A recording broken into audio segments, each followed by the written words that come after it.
Welcome, everybody. It is another day, another White House coronavirus press briefing. This one scheduled relatively early. It was rescheduled to 6 p.m. Eastern time, so starting a little later, and we will join the press conference with audio and video whenever it starts. Now, we have to deal with the last 24 hours of accelerated instability and delusions from the President of the United States.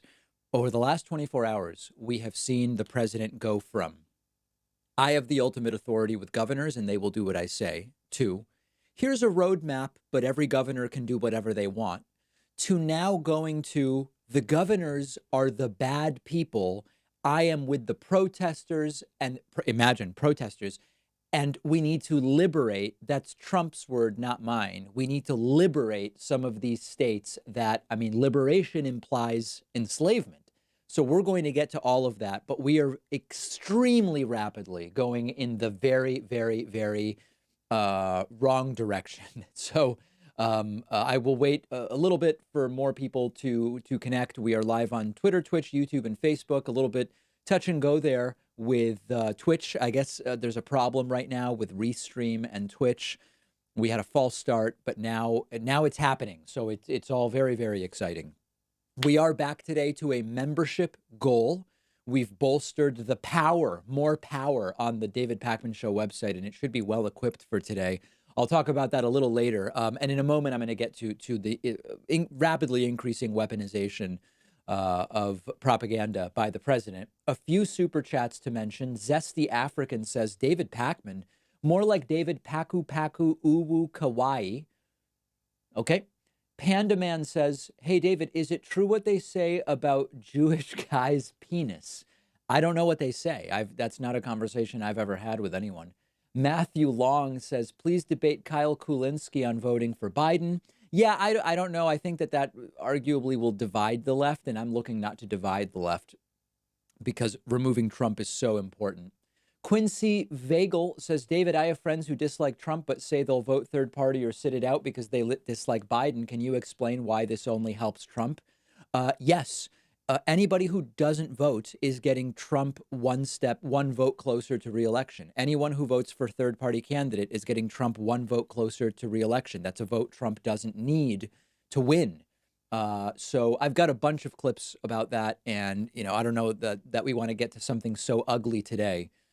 Tiloga says, would you debate Kyle on modern day debate about Bernie or bust? Listen, Bernie Sanders isn't even running anymore. So for me, the conversation is really not about Bernie. The conversation is about Trump and Biden. That's really the conversation right now. The Beckmanator blasting in from the top with a 50 Canadian dollar super chat says, hey, David, saw your video on the Senate race and how Martha McSally and Susan Collins are doing terribly. I tried looking up polling info on McConnell McGrath, but couldn't find any. Do you know more about it? I don't think there is much polling on that. When I looked for polling on Thursday for my story, I didn't see any recent polling on that. Jeremiah Maudlin says, did you see my Super Chat, YouTube membership, Patreon membership, and website membership yesterday? LOL, gave what I thought was a good suggestion. Jeremiah, I always try to see everything. I try to thank every member, patron, and read every Super Chat. I can't imagine I would miss all of them yesterday. But if I did, I really apologize. I very, very much so. Donna Williams says, thank you, David. Can't watch without you. Matthias Germany says, David, do you make a special diet? You look fit. Yes, it's a very special diet.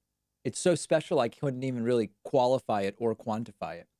Charlie says, David, which filling for your burrito? Carne asada or carnitas? I don't eat pork, so I believe carnitas is pork. So for me, it's carne asada. Typically, I actually go with grilled chicken. Paula Faust says, I intend to vote for Biden. We need to unite as one to vote out Trump. We do. Randy Wright says, is there any value in voting in the upcoming primaries? Yes, always. We want turnout up. We want engagement high. But, the safe way to do it is absentee. We really shouldn't be having any in-person voting at this point in time. And Zachary Foster says, ignoring Trump, do you think there's any governors who have overstepped and are being too heavy-handed. How do we have this conversation? I'm open to the idea that a governor could overstep, but my general sense now is the problem is not doing enough rather than doing too much from what I've seen. Josh Gafrani also sends a super chat. Okay, let's get into the disaster of the last 24 hours. So yesterday, Trump comes out with these guidelines for reopening America.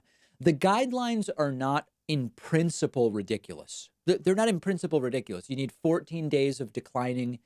See, the thing is, I think you need 14 days of declining active cases. The guidelines are 14 days of declining new cases, which is very different and very, very dangerous. Opening gyms in phase one seems like a very dangerous idea, but the concept of you need a full 2 weeks of success combined with testing capacity, the concept is okay. In practice, it was absolutely and completely ridiculous, the way that it was laid out. And of course, the problem now is the states that would soonest qualify for moving to phase one are imploding. Let's take a look at that. We've got data here, or data, call it whichever you want. Heartland hotspots, a sudden rise in coronavirus. Can we close this crap? Oh my God. I got to do something about that. Sudden rise in coronavirus cases is hitting rural states without stay-at-home orders. And when you look at which states that is, you see that they are, let me see the full list here. Okay, Oklahoma, 53% increase in 1 week. Arkansas up 60%, Nebraska up 74%, Iowa up 82%, South Dakota up 205%. These are the places that are itching to reopen. And unfortunately, when you look at the numbers, these are not numbers that suggest we should be reopening anytime soon. United States now 700,000 official cases. I'm increasingly of the mindset that the real number is somewhere between 5 and 20 times this. So I think we're at somewhere between 3 and 14 million cases would be my guess. And when you look at some of these numbers, if you look at growth in new cases, you've got a lot of places here that the number is not high, but percentage-wise, it's very, very concerning when you look at it. Florida, Texas cases are growing more quickly. Ohio had an almost 10% increase today, and we've still got hours to go. Indiana's at 6% in 1 day, but we have hours to go. Virginia's at like 9%. We have many hours left to go. North Carolina plus about 6% today. It's not the end of the day yet.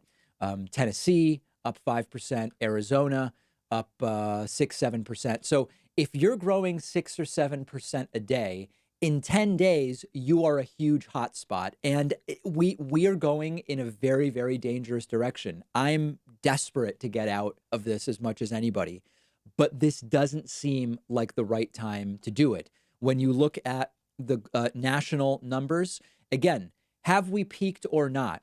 I guess, but again, the difference between 34,000 new cases and 29,000 new cases, it's a lower growth factor for sure, but this is not a time to be opening things up. What we need is a decline in active cases, and that only happens when recoveries start to outnumber new cases. And then, of course, you can avoid new cases by just avoiding testing. It's harder to avoid deaths. And as you can see here, this April 14th data is because New York reclassified a bunch of deaths, presumptive COVID deaths. They didn't even have enough tests, right? We still don't have enough tests, but they were reclassified as COVID deaths. But forget about that. We still had 2 days in a row. The last 2 days, 2,600 and 2,100, are the highest death days. That we are reaching new highs almost every day still.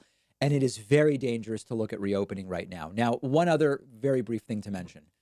There's been a lot written about the IHME model. And the gist of it is this model is not really that accurate, unfortunately. This is the model that the government is predominantly depending on.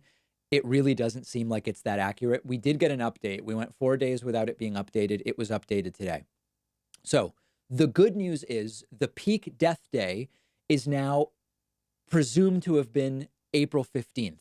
Now, the problem with that is that we have this kind of confusing data from April 14th. That's not really being included here. So, the models are already classifying deaths differently. But according to this, we are past the peak and now we are supposed to be declining. Also, the total deaths expected have gone down by about another 1,000. But there are increased questions about the accuracy of this model. I mention it only to let you know how much the numbers are changing. And if you look at Massachusetts, you will see very quickly that in 4 days, so 4 days ago, the Massachusetts model said we were expecting 8,200 deaths. Now the Massachusetts model says we are expecting 3,200 deaths. 60, it's a 60, that's like a 5/8. That's like 62% reduction in just a 4-day period. Okay. It also has changed from saying we were supposed to peak on April 29 to April 20. So when the model swings so drastically, I think there are a lot of people rightly questioning whether this is a model that the government should be making any sorts of predictions on. Then we get to Donald Trump absolutely losing his mind. Donald Trump earlier today tweeting, liberate Minnesota, liberate Michigan, and liberate Virginia, and save your great Second Amendment. Donald Trump arguably is weaponizing the protest against the virus. This could lead to more deaths because of the virus itself. It could lead to people saying, hey, Trump says liberate. That means go out and do stuff and maybe even become violent. This is incredibly dangerous. He seems to be critically ill. I don't know how else to describe it. It seems like critical illness. And these are some of the folks, we'll get to Dr. Phil.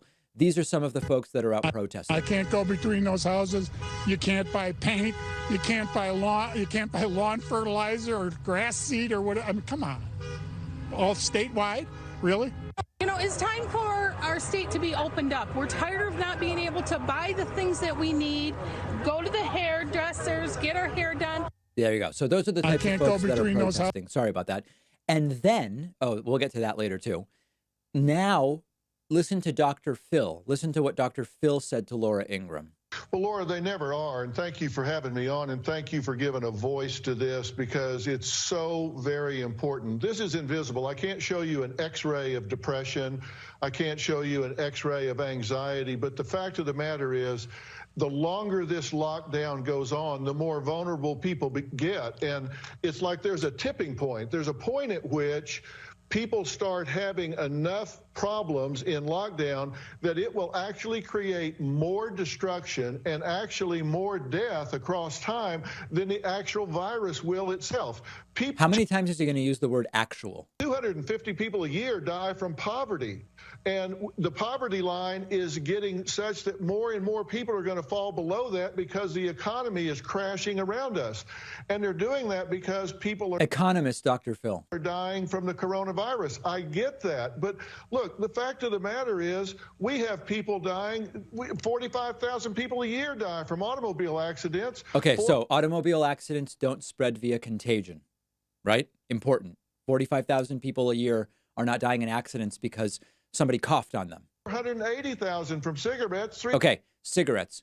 If you smoke around someone, you can't smoke a cigarette and give 10 people lung cancer, right? You can go to work and cough and give the virus to 10 people. This is really, people trust this guy. People trust this guy, guys. Come on. 360,000 a year from swimming pools, but we don't shut the country down for Again, that. Swimming pool related deaths. Those aren't viral contagion. You can't say, you know what? I'm sick of staying home. I'm going to go out. And by virtue of that, 10 more people might catch a swimming pool death, right? This is weaponized idiocy. It is weaponized ignorance. These people are endangering our country. Then we're not even going to talk about Dr. Oz today. I can't tolerate. We're going to go into the weekend. I want to try to end on a more positive note or something. We're not even going to talk about Dr. Oz today, but really, really bad. Okay, let me thank a whole bunch of people and answer questions as we wait here for the start of this press briefing. First of all, on none other than Twitch, Turkey Bacon and Cheese has gifted 25 subscriptions today, putting him at 250 subscriptions gifted since the start of our Twitch journey. Thank you to Turkey Bacon and Cheese. I Can't Drive 55 Cabo Wabo has subscribed. Aniac and Bit101 have subscribed. Truff Shuff has subscribed. And Darkahehehe has subscribed and says, Blau quit crashing hosts. Okay, I don't know what that means exactly, but I appreciate the support regardless. Super chats that are coming in. Let me see here. Amy Gray says Trump being late to press conferences daily is disrespectful to the press and rude. I would love it if the reporters walked out when he didn't arrive on time. I bet Trump would go crazy. You know, the thing is the opposite. They tend to file in when they get like the 2-minute warning. Dinkin says, hey, David, would love to do more to help with your show. Is there a way to become a moderator? Thanks for all you do. Beta, yes. If you want to apply for Twitch or YouTube moderator status, you have to contact me through my website contact form with either a link to your Twitch page if you want to be a Twitch mod, or a link to your YouTube page. Everybody has one, like it's your Google account YouTube page thing, if you want to be a YouTube moderator. Please and thank you. Jeremiah Maudlin says, you really did. It's okay, though. My suggestion was you put a donate button on your website so those who do not want a monthly recurring fee assessed have an option to donate without others taking their cut. Okay, yeah, we can look at doing that. The demand for that is lower than you might think. Joe Polcini says Kirk or Picard. I don't know anything about Star Trek. I don't know anything about it. Bola Newland says if a flat the curve is the aim, then shutdown might lead to a huge spike once things open up. Maybe the sensible thing is more like what Sweden did. Everything I'm reading about what Sweden has been doing is not very positive. Not very positive. The Beckmanator says, related to my last question, do you think Amy McGrath has a chance at ousting Mitch McConnell? Yeah, she has a chance. I mean, it's tough to unseat the Senate Majority Leader because he has state money and he has national Republican money, but it is possible, and it would be an amazing thing. It would be amazing. Sabrina Zafar, how many patrons until your hair gets bleached? Also, you sound nasally, not good. I was just running. And after I run, I get a little bit, these things happen to the best of us. But I feel good right now. I mean, I could be asymptomatically coming down with something, but I feel good right now. BR says, I say we let those who don't want to listen to the shelter place be let out, but they need to sign a paper that if they get sick with COVID, they won't be taken to the ER. Grown kids who don't listen. The problem is it's not just about them agreeing not to take up ER space. It's also about the fact that they spread it to others. And so if it were only the non-compliance people that are at risk, it's like, okay, go and have at it, right? Sort of a Darwinian type natural selection. But they get other people sick. They get other people sick, and that's the real problem. Okay, let me say thank you to some folks who have signed up on my membership very, very quickly here. Brad Erickson is new member number 1 today. Rondo Paula is new member number 2. David Mosley made a Patreon pledge. I'm going to count everything today. We're counting everything. Okay, so that's number 3. We'll count Patreon and membership. Hector Castillo is new member number 4. Maddie Roper is new member number 5. Brendan Franklin is new member number 6. Craig Stylen is new member number 7. Steffa Strouder is number 8. Remy Lebreau has pledged on Patreon, but we're counting it as number 9. And I very much appreciate that. So as many of you know, the best way to support the daily streams and the clips and all of that stuff is just to grab a membership at joinpacman.com. All the info is there. The website is on steroids right now, so it really should not crash no matter how many people try to sign up at once. And if you want a discount, you don't have to take it, but the discount makes a membership $2 a month. It's 2020 now.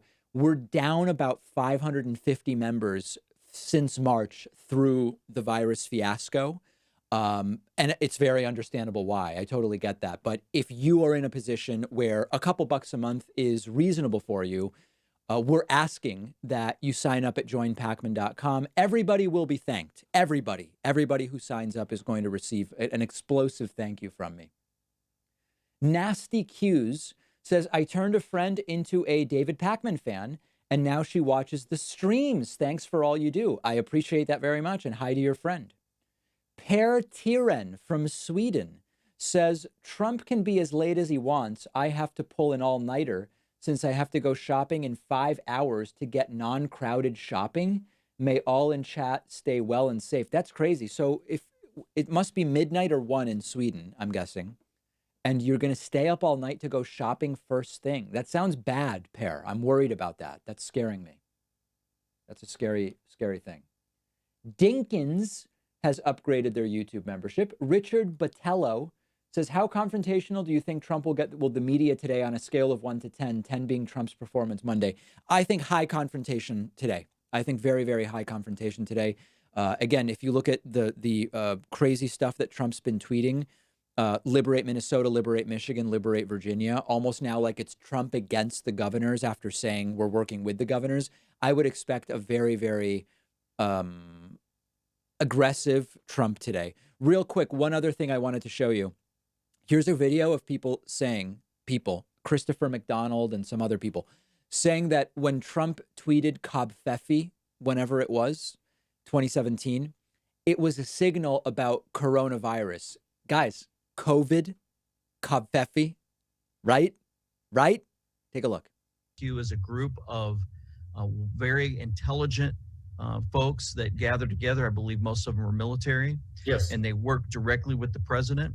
Yes. And they're communicating in a code that I could never even dream of using. Covfefe was said by the president of the United States and his folks that were around him in a video when he first became the president. And folks said, well, I wonder what that means. What does that mean? I don't know.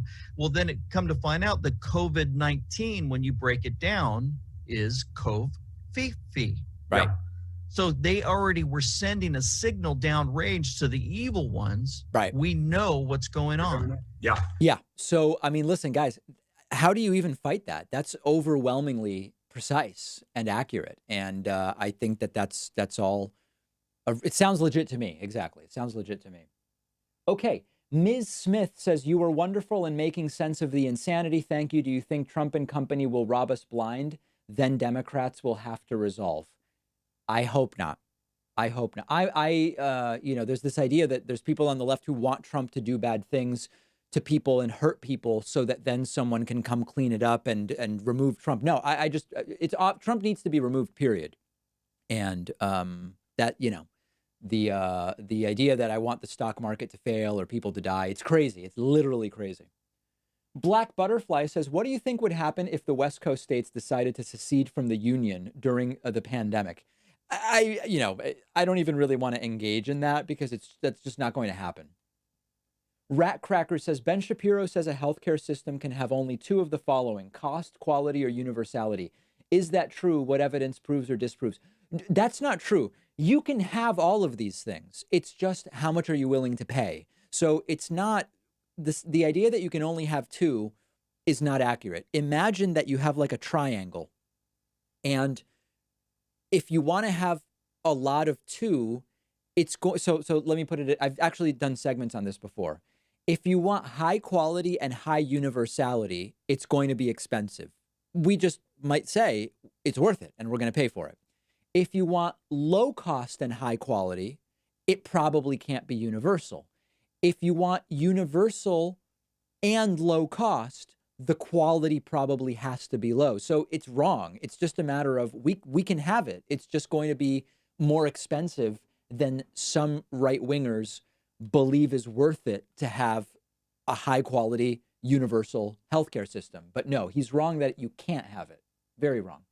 Unknown Prodigy says the virus is too contagious to ever be safe. Well, we need a vaccine and treatments. By the way, I don't have anything in front of me to present to you today, but on Monday on the show, I probably will. There are some good signs about remdesivir, which is the Gilead Sciences drug. And we always want to be careful, but I'm seeing some reports that seem okay. One of the studies didn't have a placebo group, and that's a real problem. But I'm interested in seeing what comes of remdesivir. The chloroquine stuff, notice it's been days since Trump mentioned it, days since Trump mentioned chloroquine. A lot of people have actually died from chloroquine Z-Pak combination. So that's not good. Not good at all. Let me thank a few other people who have signed up on my website. Let me see where I left off here. Bro, Michael Howe. Okay. Jared Doherty is new member number 10 today at joinpacman.com. Brandon Johnson is new member number 11. Ben Blitt is new member number 12. John Fisher is new member number 13. And Jesse Mannion is new member number 14 today at joinpacman.com. We are back to a website membership goal, but I just decided Patreon counts. It's all counting. We're just dropping everything in from above. It's all counting Patreon website memberships. It's all happening today. I see people saying remdesivir is as bad as chloroquine. Remdesivir is bad. I've not seen that. I have no emotional attachment to any of these possible treatments, but I've not seen that. Okay, David Britton says, is it me? Am I overreacting? Or did Trump just tell his supporters in Virginia to take up arms by tweeting, liberate Virginia and save your great Second Amendment rights? It is under siege. Yeah, Trump is arguably mobilizing real world violence with these 3 tweets. Liberate Minnesota, liberate Michigan, liberate Virginia, and save your great Second Amendment. I hope that he's asked about it today. My instinct is he'll probably play coy with it. He'll probably play coy. Antti Pikarinen says, hi, do you like mate? Do you have a favorite brand? You know, I don't. Argentinians tend to love mate. It's not my thing. It's really not my thing. I'm more of a coffee and tea guy. Jamal Swift says, hey, homie, thank you. Have a good weekend. Be safe. Likewise, Jamal's been around the streams for a while. Great to hear from you. Taika says, I report 45's tweets for inciting violence. Yeah, I think a lot of people are doing that, but unlikely it will do much. Danny Thompson says, Minnesota says in reply, liberate the White House. Yeah, that's really the liberation that needs to happen. Whoop, hold on a second. Where did that go? Liberate, there it is. Rat Cracker says, studies show that the U.S. pays twice what other developed countries pay in healthcare costs. How does Medicare for All fix this? How does it lower cost? It doesn't lower it as much as it needs to. And this has been my big problem with the Medicare for All proposals, which is they assume sometimes a 50% reduction in the cost of providing care without actually explaining how we do it. And removing bureaucracy and negotiating drug prices at the country level would not save you 50%. And that's something I've been critical of a lot of the plans for. All you need entertainment says, I love your trigger moments. Okay. I don't know which ones those are.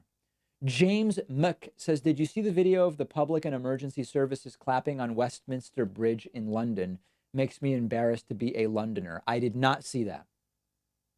Matthias Germany says, will you miss Trump when he's gone someday? I don't think I will in any real sense. Not in any real sense. Rat Cracker says, a couple of years ago, California and Vermont tried single payer. Conservatives said it didn't pass because they couldn't find a way to fund it. Is that true? I don't know much about the California situation. It is not true that Vermont simply couldn't find a way to fund it. There were bigger problems, and we've done the postmortem on what happened in Vermont. And it's more complicated than that, although because I've not looked at it for a while now, I'd need to refresh to be precise. Zesty African says, I'd pay you to hit the nay-nay on camera. I don't even know what that means, guys. Jeez. I hope it's not racist. Deirdre Yusi says, has subscribed at the Soy Boy level on YouTube. Ben Taylor says, how long should we go on journaling and debating before we act? We can't wait until we wake up to be led into a cattle car. Do the 5 generals ever step in and remove Trump if he tries to become a dictator? Listen, the last week has suggested to me that Trump won't go peacefully if he loses in November, but that doesn't mean he won't go. I think he will go. He will just say it was rigged, it wasn't fair. He's not going to go peacefully in what we would expect an adult to do, but he's going to go. He's going to go. No doubt about that. Let me say a huge thank you to Madison Crass. How crass of you to sign up at joinpacman.com. John Maybanks is new member number 16 today. And because we're counting Patreon today, Jessica Jingle is new. Whoa, not number 177. Number 17, new member and patron number 17 today. Very, very exciting stuff. Today, scheduled for 6 p.m. We are about 9 minutes past that and standing by for Donald Trump. Nobody else has entered the room yet. Usually we see Dr. Birx and Dr. Fauci and whoever the propagandists of the day are scheduled to be enter, and then Donald Trump enters. But so far, nobody. Hopefully, it'll get going pretty soon. Thanks to Eraser for the super chat. I want to say thanks to 24/7 Star for subscribing with Twitch Prime. Mr. Potato Bug has also subscribed with Prime, as has Shugs80. Shugs80 has subscribed with Prime. Mats says, greetings from Germany. Keep safe, man. Likewise, and greetings to you. Rat Cracker says, what are your thoughts on the idea that we should lower taxes on middle-class people because they know how to spend it better than the government does? I disagree with the premise. The reason to lower taxes on the middle class would be that their marginal propensity to consume is higher than that of the rich. And that's an economic concept that is probably for another day. Locatus says, bring back Firefly. I watched the first season of Firefly. Was not a bad show, not my favorite. You know what was released? I believe it was yesterday. Fauda season 3. Fauda is one of my absolute favorite programs. It is now on Netflix. It's subtitled. The show is like half Arabic, half Hebrew, and it's subtitled to English. Tremendous program. Absolutely one of the best produced programs. Season 3 was just released yesterday, and I will likely be watching any number of episodes this weekend. How quickly will Trump mention Cuomo today? I don't know if he will mention him, but he will certainly be asked about him. Kathy Rodriguez says, hi from Miami. So happy I came across your page on YouTube. Thank you. Eric Lamont says, thoughts on Trump tweeting liberate states? You know, we've talked about that 2 or 3 times today already. So for the people that have been here from the beginning, I don't want to go overboard with that. But it does seem dangerous to public health and personal safety. Absolutely. If you're watching on YouTube, please remember to hit that like button and the subscribe button. These things are free, completely free. There's almost nothing, there's no such thing as a free lunch, we are told. And yet, there is no cost, real or even an opportunity cost, to hitting like and hitting subscribe. You lose nothing, and we gain a lot to thank Donald Trump. So remember to do that. Ryan Olding says, thanks for your honest and transparent coverage. Thank you. Sarah Hawley and Kelvin Baez have grabbed YouTube memberships, as has Nathaniel Bridges. Sarah Hawley says, Inslee tweeted strongly against Trump today. Oh, let's see. Jay Inslee, Twitter. Uh-oh. My keyboard is running out of battery. This is embarrassing, guys. I might have to pull over. I have a wired and a wireless keyboard here. I might have to pull over the wired. It could get very, very ugly here. Okay. So that's pinned. That's not today. Wolf Blitzer, my full statement. Oh, okay. I encourage political leaders to speak out firmly against the president's calls for rebellion. Americans need to work together to protect each other. That's what's working in Washington, and it's the only way to slow the spread of this virus and get us on the road to recovery. Oh, that's tweet number 7. The president's statements this morning encourage illegal and dangerous acts. He is putting millions of people in danger of contracting COVID-19. His unhinged rantings and calls for people to liberate states could also lead to violence. We've seen it before. Couldn't say it better myself. Extremely dangerous, and glad that governors are speaking out.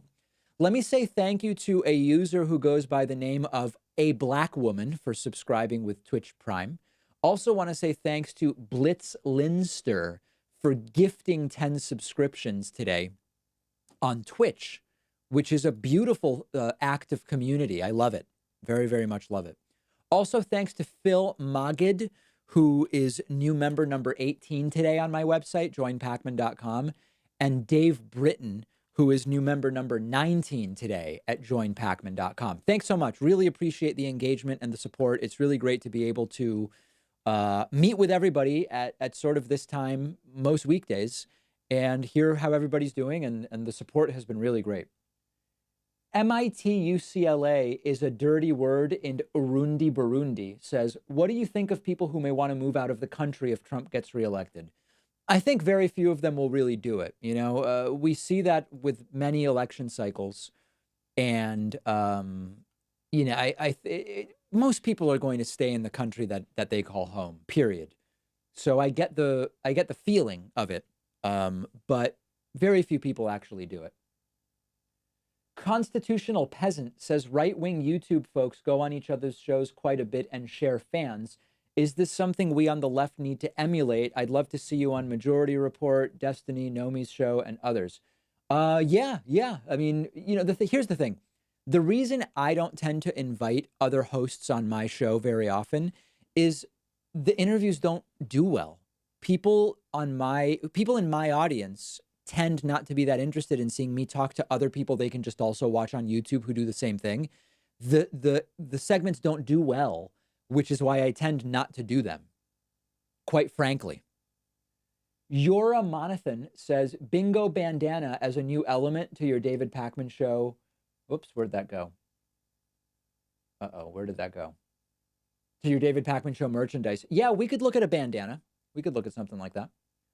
Tiny House Builder says, how did you like Cuomo's response to Trump today? Yeah, it was great. I mean, if people didn't see it, the part I saw, Andrew Cuomo said, I don't need Trump to give me the constitutional rights that have been around since before he was born. And it was accurate, precise, and well said. Thanks to Mitch Dominguez for signing up on YouTube. Zesty African says, can progressives ever gain leverage if we vote blue no matter who every time? Also, pee-pee poo-poo. Listen, I don't know about vote blue no matter who because I don't do it. Okay, so for me, there's no vote blue no matter who. For me, it's we are now at a point on April 17th, 2020, where either Donald Trump gets 4 more years or Joe Biden becomes president. So I'm choosing Joe Biden over Donald Trump. There's nothing about vote blue no matter who. I'm not a Democrat. I don't particularly care about the Democratic Party, and I'm not enamored with it in any way. So it is not, for me, vote blue no matter who. Connor Brenner says it's been a rough week. Thanks for keeping on. Edward Zhao says, thanks for everything. My mom and I are big fans. Thank you. I appreciate that, Edward. Info Minimal says Orange Cassidy should stand with Fauci during this. Hector Merck says you make the hearings worth it. Thanks, Hector. Martha Guyton says Dr. Drew, Dr. Oz, Dr. Phil need to stay in their lane. Yes. We played a clip earlier already of Dr. Phil talking about we don't quarantine for swimming pool deaths or cigarette deaths. And of course, you can't spread those by coughing on coworkers. And it's insane. In fact, the irresponsibility of Dr. Phil and Dr. Oz. Now, Dr. Drew early did say some whacked out stuff, but he has apologized. The last I saw Dr. Drew apologized. People can tell me in the chat. I will stand corrected. If Dr. Drew, after his apology, went back to saying crazy stuff, then let me know. And I will, take that back very, very strongly.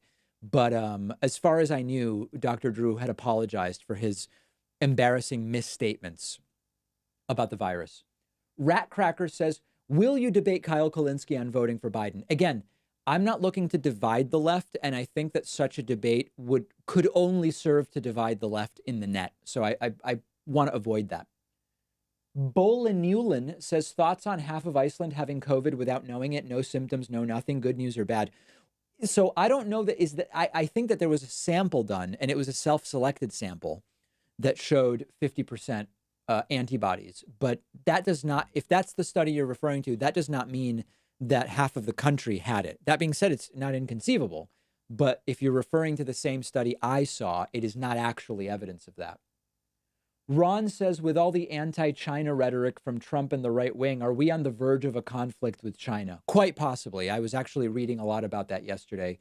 I am not a China expert or a China expert, but I'm reading more and more about it because it does. Now, when we say a conflict, we're not talking about like a ground war or anything like that. I think it's important to point that out. But conflict can mean a lot of different things. Let me say thanks to T. Tremper for signing up at the soy boy level. Dr. Rain sends a super chat. College Movie Geek has signed up on YouTube. Ashid Everton says, hey, love the show. Thanks, Ashid. Paul McBrearty has subscribed on YouTube. Shannon Bennis says, Ingram has become a true villain. It's worrisome.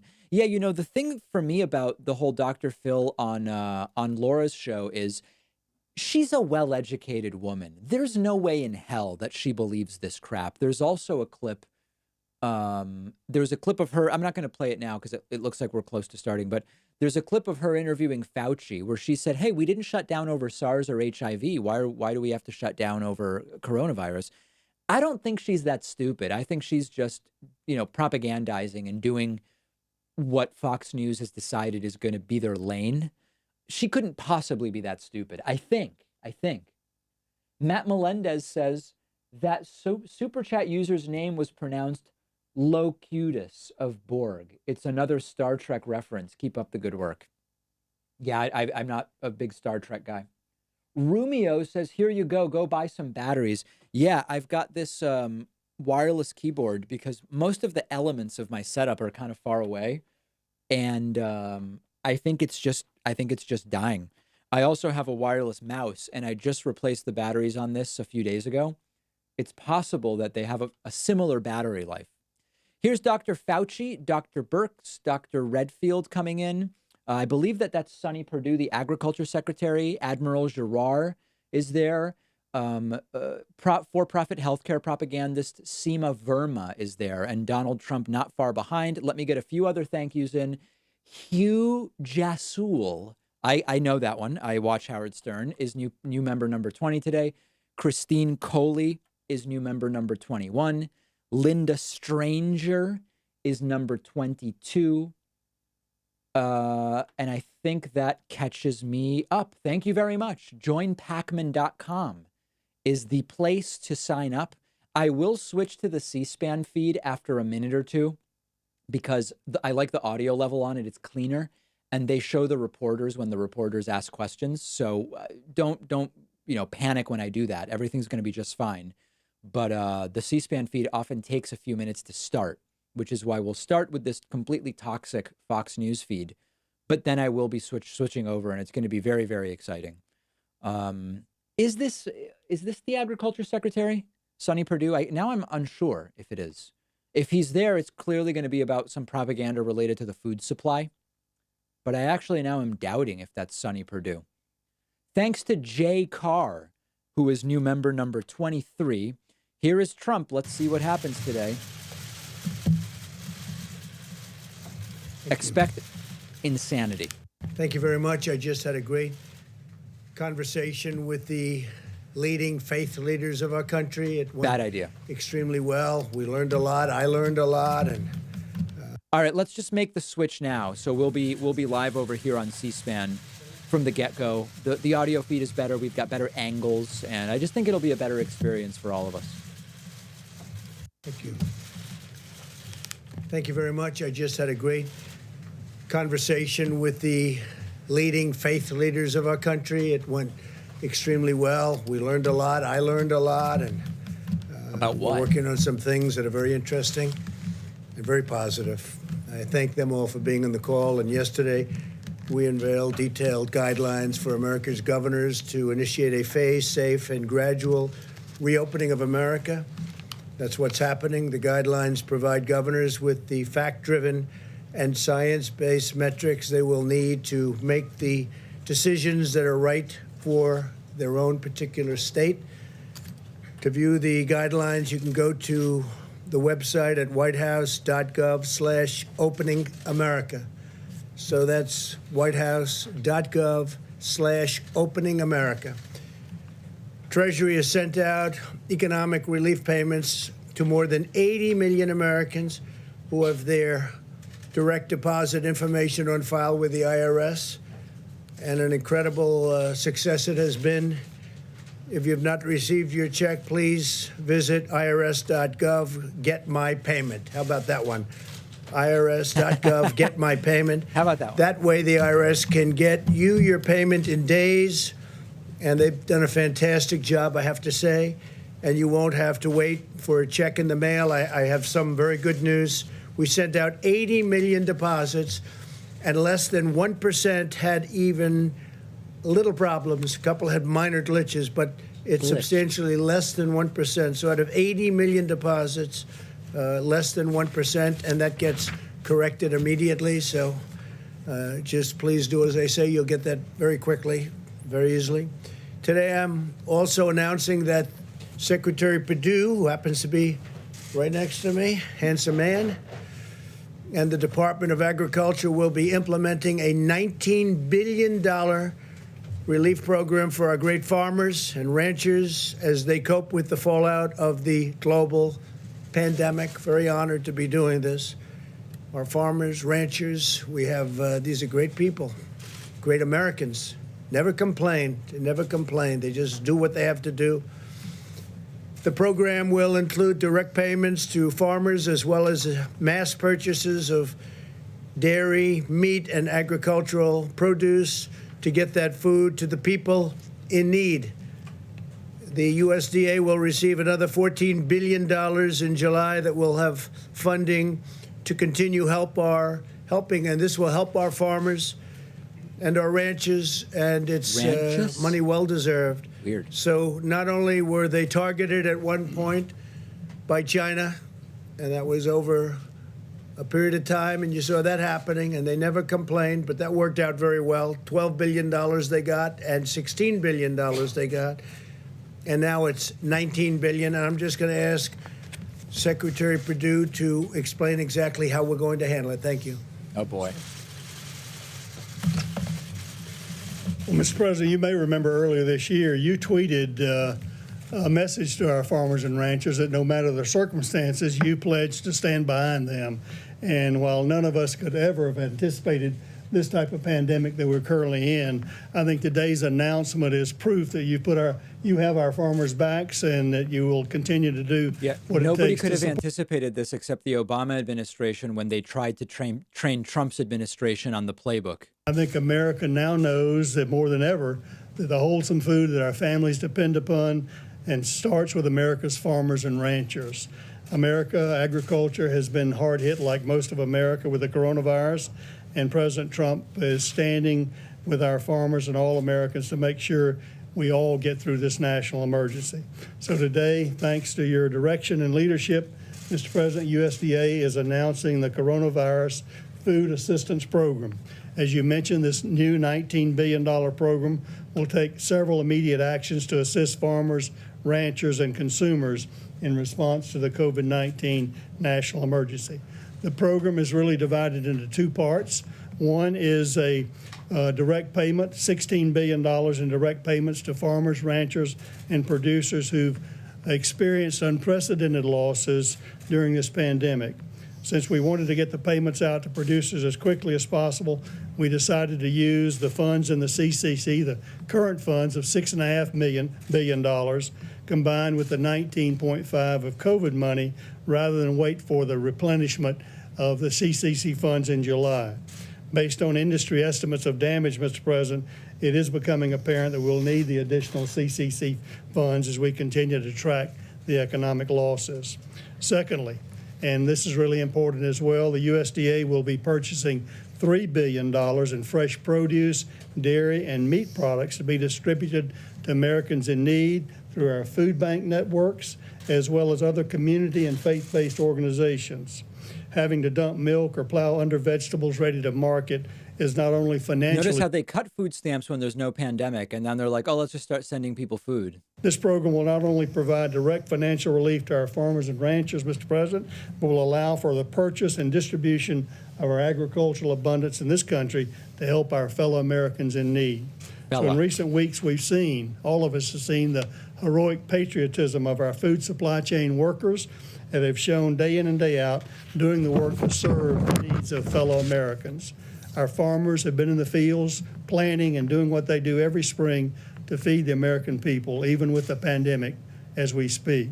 I want to thank you, Mr. President, for your unwavering support. They want to thank you for your unwavering support for America's farmers and ranchers. And I want to commit to you, Mr. President, and to the American people that USDA will do everything in our power to implement this program as quickly and as efficiently as possible to help our farmers, ranchers, producers, and consumers during this great time of need. So thank you very much for having me here today. Right. And God bless you. God bless America. God bless American agriculture. Thank you very much. Thank you, Sonny. Beautiful statement. So our great Secretary of Agriculture was the governor of Georgia for 8 years, and the only reason he isn't still there, frankly, is that he was term limited. And I said, let's get him for agriculture. And you've done a fantastic job. We want to thank you very much. 8 years at Georgia. Wow. We really appreciate it. Scary. Good job. Even as we prepare to rebuild our economy, America continues to wage an all-out medical war to defeat the invisible enemy. Scourge. To date, we have conducted more than 3.78 million coronavirus tests. Remember, 6 weeks ago, we were going to be testing millions a week. We're at 3.7 million total. Louisiana, we've also tested more people per capita than South Korea, Singapore, and every other country. The United States has the most robust, advanced, and accurate testing system anywhere in the world. As of yesterday, we have distributed nearly 660,000 Abbott IDs. Now, that's an incredible test. It's called the ID Now Point of Care Diagnostic Test, and it's fantastic. It's the hot one. Problem with this business is it's a hot one till about 2 days from now, because we do have a saliva test that just came out, and that can be self-administered, and it's said to be fantastic. Exciting new coronavirus I want to thank Abbott product. Laboratories. They have been incredible. I want to thank Roche. They've likewise been incredible. Over the last several days, we've seen a dramatic increase in the number of tests conducted by hospitals and academic institutions, which have now performed nearly 600,000 tests. There's a tremendous amount of unused capacity in the states available for governors to tap. We have tremendous unused capability within those laboratories, and I hope the governors are going to be able to use them. The governors are responsible for testing, and I hope they're going to be able to use this tremendous amount of The governors are responsible for testing is a new way that he's been shirking any responsibility. tests per week. When you think of that, in the next few weeks, we'll be sending out 5.5 million testing swabs to the state. Swabs can be done easily by the governors themselves. Mostly it's cotton. It's not a big deal. You can get cotton easily, but if they can't get it, we will take care of it. Yesterday, the FDA announced a new collaboration with United Health Group, the Gates Foundation, Quantigen, and U.S. Cotton to greatly expand the supply of essential swabs, including a new polyester Q-tip type swab for the coronavirus testing.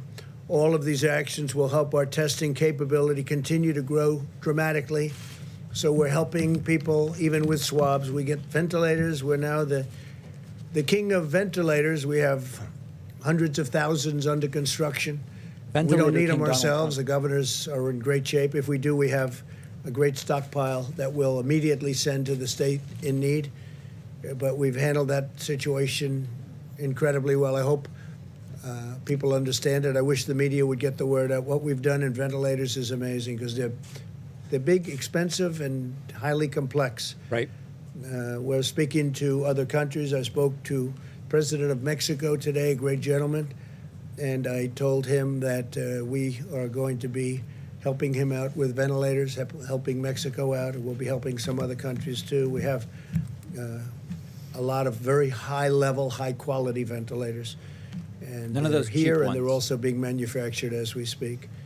Following the announcement of our reopening guidelines, there have been some very partisan voices in the media and Here we in go. politics who have spread false and misleading information about our testing capacity. It's totally Nobody's set to false and open, dude. misleading, Nobody's set to demonstrating a open. complete failure to understand the enormous scope of the testing capabilities that we've brought online. And we started really from ground zero.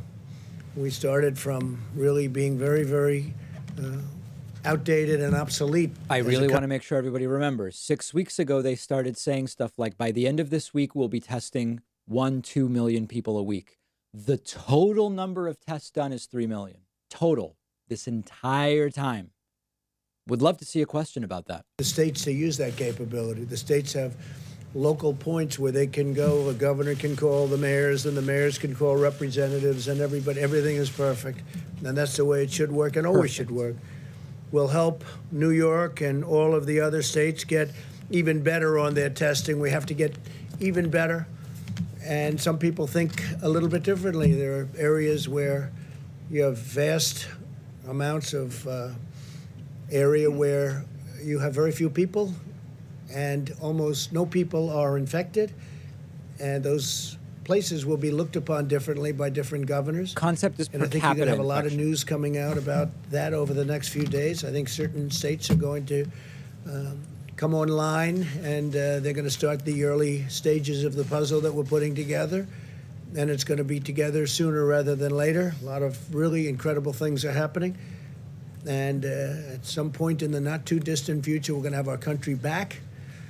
And it's going to be, I think, really with what we're doing on stimulus and helping people keep their businesses together and their lives together and their jobs, it's going to be better than ever before. Everything's I hope great. So I really do. Why are we even The worried? current conversation is reminiscent of what happened on ventilators. You remember that when requests were made far beyond what was objectively needed. We were hearing from a certain state, and we were hearing from a lot that they needed far more ventilators. In one case, they wanted 40,000 ventilators, 40,000. It turned out that they had plenty, and they had a number of about 7,000 or 8,000, and that was plenty. We supplied them with a lot, but that was the right number. We got it just about right. And if they did need more, we're ready to give more. But I think the surge someone just seems to coughed be in there. over.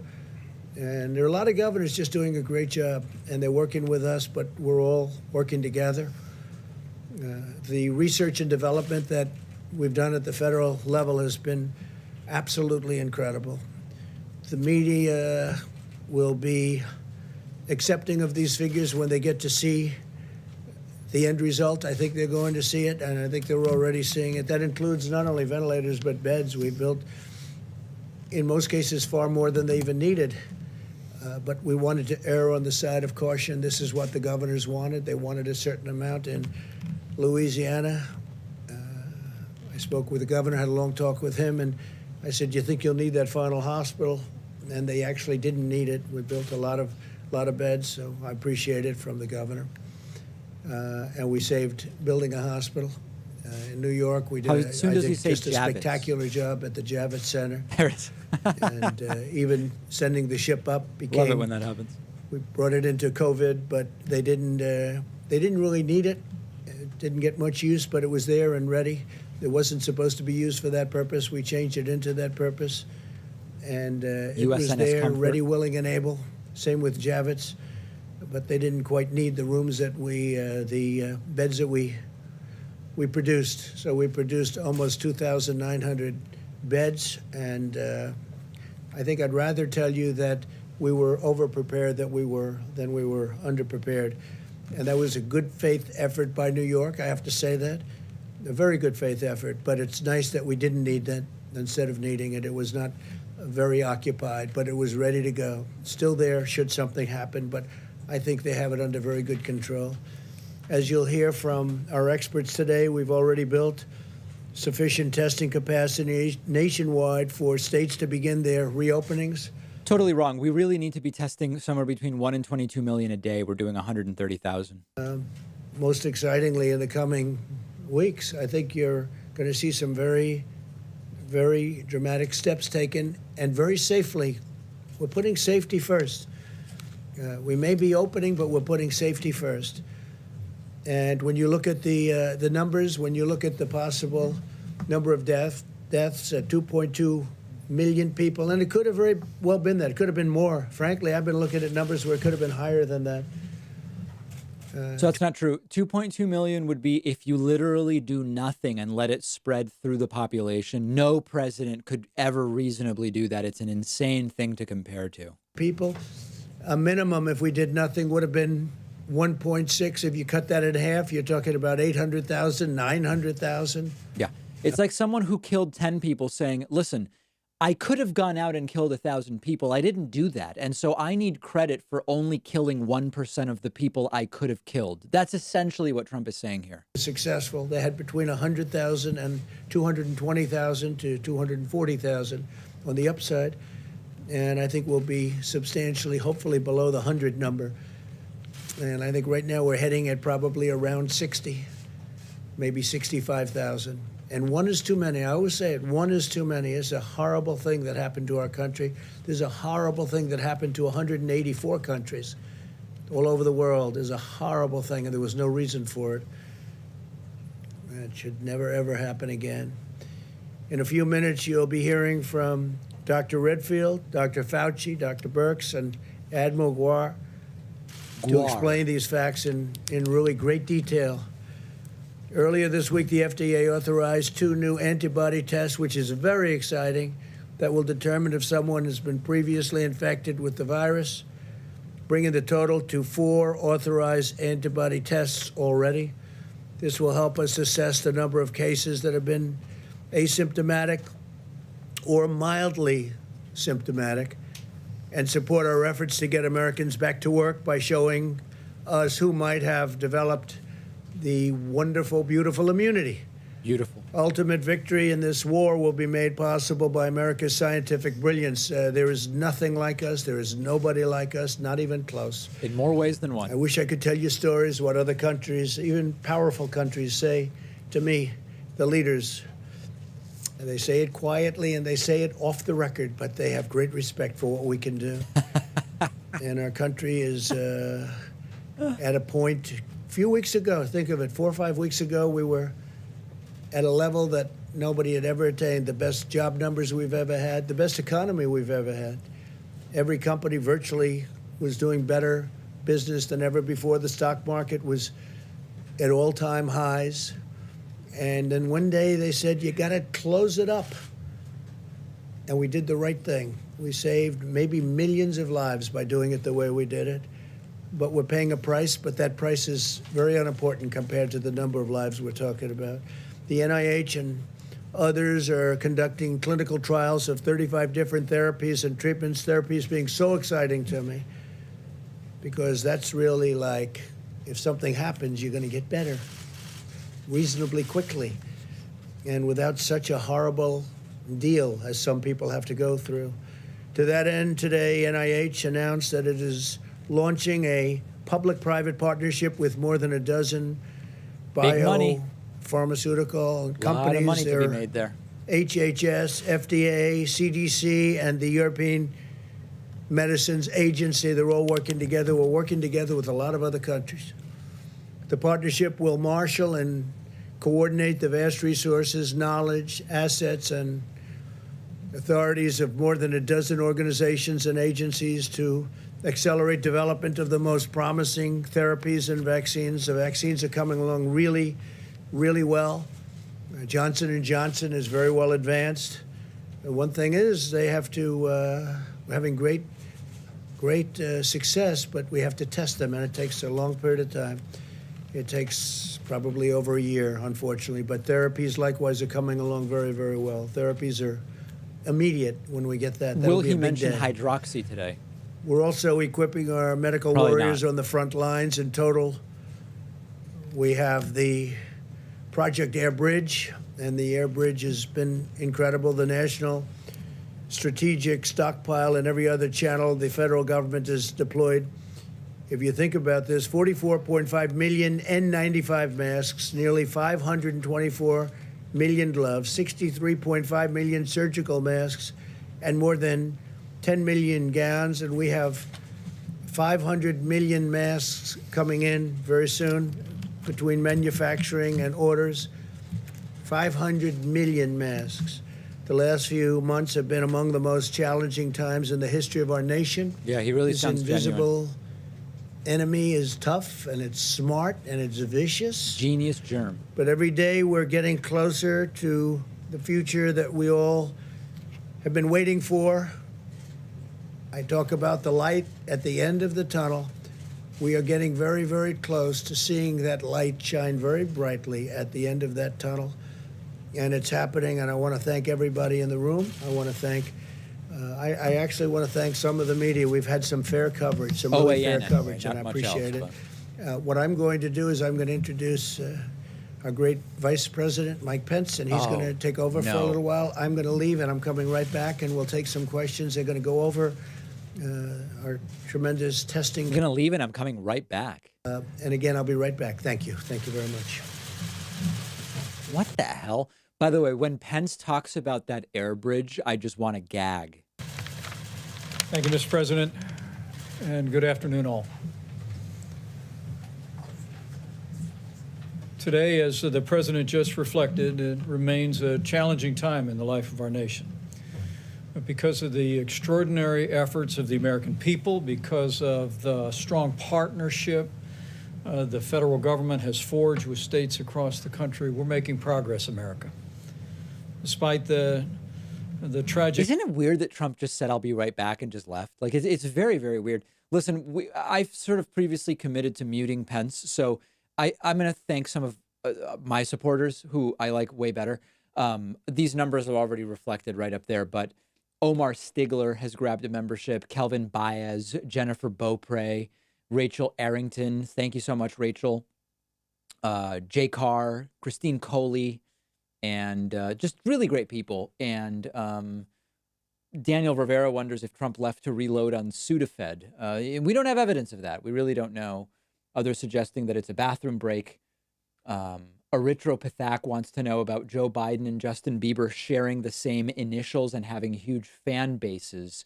You know, that is suspicious in a way. It is strange how similar both of those things are. Yeah, I didn't really consider that. Joe Millionaire also suggesting that it's Adderall time. A lot of people seem to think that when Trump says I'll be right back, that it is drug related. And I don't know that we have any evidence of that per se, but people are looking at that very, very strongly. Okay, let's see if Pence is now talking about the air bridge and masks. On duty, 5,500 active duty military personnel have been deployed to 9 states, including 716 medical professionals, doctors, and nurses who deployed out to 14 different hospitals today. Among those were 10 hospitals in New York City, and military personnel were also serving today in hospitals in Connecticut, Texas, Louisiana, and New Jersey. Yesterday, as the president reflected, we unveiled the president's guidelines for opening up America again. There were 2 parts at the beginning of those guidelines. First, the criteria. It's actually genuinely shocking how worthless Pence's presentations are.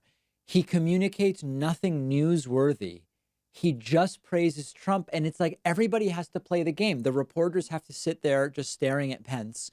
Nobody ever has any questions for Pence unless they're under duress, right? You've got to be essentially held hostage and forced to ask Pence a question to want to ask him something. It's of no value. The presentation from Pence is of no value. It's every day. Flights are happening. Flights are scheduled. That's the other one.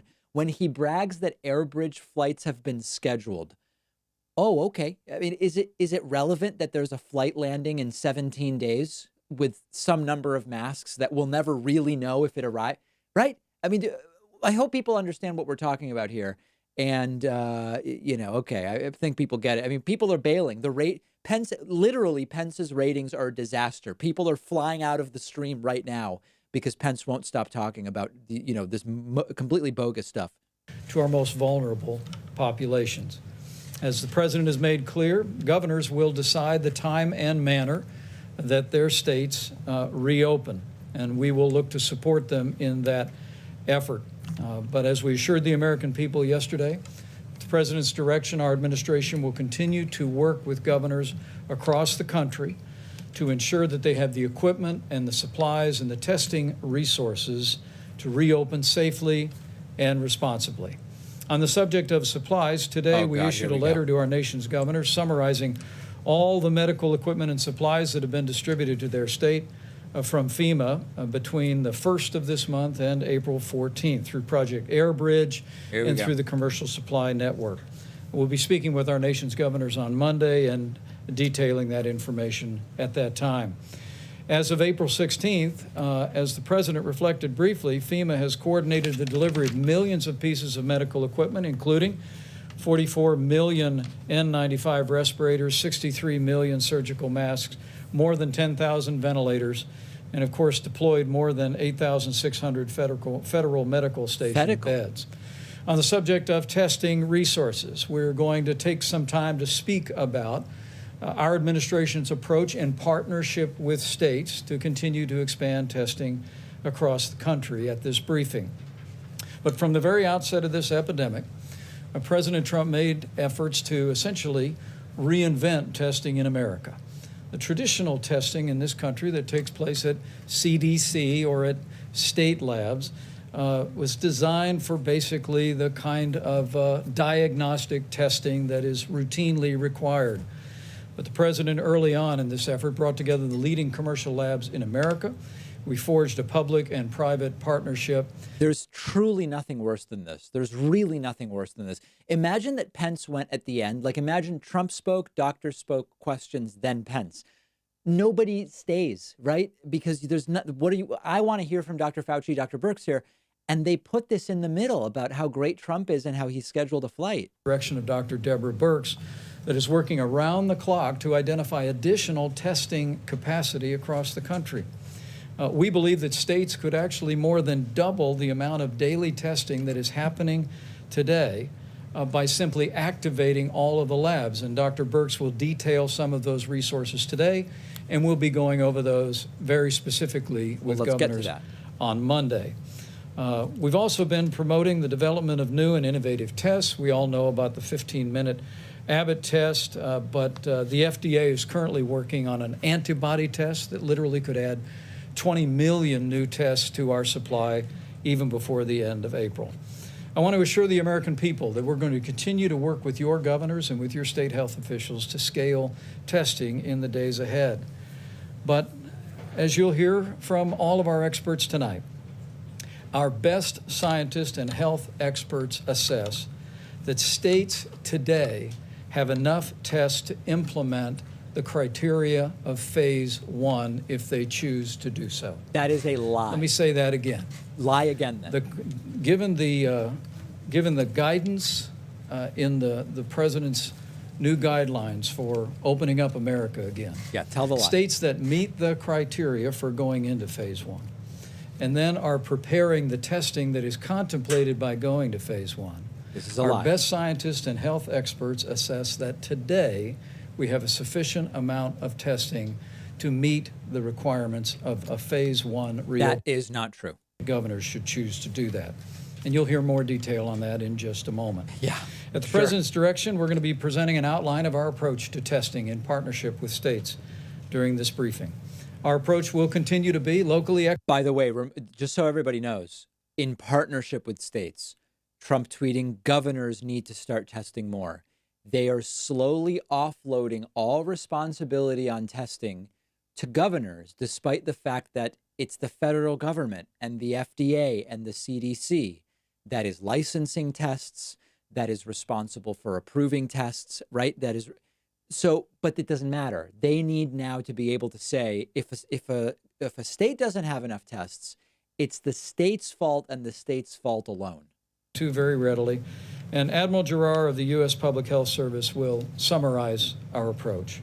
But I want to assure the American people that at the President's direction, we are going to continue to work every single day to make sure that our states and communities have the testing they need to reopen at the time and manner of their choosing. So it's not there. We're going to work so it is every you're day going to make sure our states have the resources and the supplies crystal clear to reopen their states and reopen America in a safe and responsible way.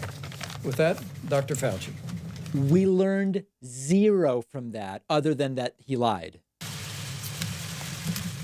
Thank you very much, Mr. Vice President. So as the Vice President said, I'm going to give you a brief introduction to kind of answer the question that we've been asked a lot. In fact, we had a very productive teleconference with the Senate Democratic Caucus just a few hours ago. And they asked a number of questions, which were really reasonable questions, questions that are on the mind of a lot of different people. And one of them was the question that was just posed a moment ago, is are there enough tests to allow us to be able to go through this first phase in a way that is protective of the health and the safety of the American people? So I just want to spend a couple of minutes clarifying a few things and maybe providing some information on a broad 40,000 foot, which you'll hear some of the more granular details from my colleagues who will be following me. Dr. Brooks likes I think granularity. they asked me to give the 40,000 foot one because I'm not a testing person. I didn't run a testing lab, but I'm part of a team that is looking at this, of how we can best make sure this happens in the right way.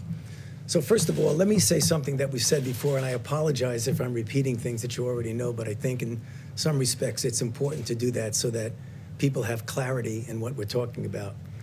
There are two general types of tests, even though within each general type there are different subgroups. One of them is to actually test for the infection. Is a person infected? Yeah. The other, and I'll get back to that in a second, the other is to test, as was just mentioned, if someone has been infected. Usually someone has been infected who has recovered, and as I'll get to in a moment, that you could assume, although we need to do some more work on that, that that person is actually protected against subsequent exposure and talking about infection reality. with an identical organism. So what are some of the pluses and minuses of each? Because the pluses and minuses are really going to impact how we best use the test and how the test actually should be used. So let's take the test for whether or not you're infected. The test of whether or not you're infected is a test that right now is called a nucleic acid test. It's not an easy test to do. There are some that are more rapid. There are some that have a high throughput. There are different groups within that. The good news about that is that it's a sensitive and specific test, so that if you're infected, you know you're infected, so that, as I'll get to in a moment, if you need to do something with that, get that person, put them in care, take care of them, get them out of circulation. That's important. The part about that that I think is often misunderstood is that if you get a test today, like I did today, it's negative. If you get a test today, that does not mean that tomorrow or the next day or the next day or the next day, as you get exposed perhaps from someone who may not even know they're infected, that means that I'm negative, which means if you take that to its extreme, in order to be really sure, you would almost have to test somebody either every day or every other day or every week or, Right. or what it is to be absolutely certain. And one roadmap says test everyone on a rolling 2-week basis. Now, the problem that I talk about when I try and compare this to other situations with what testing means to you. I, as I think most people know, have been involved in HIV/AIDS for 38 years, 39 years, from the very first week of HIV. So that's what I do.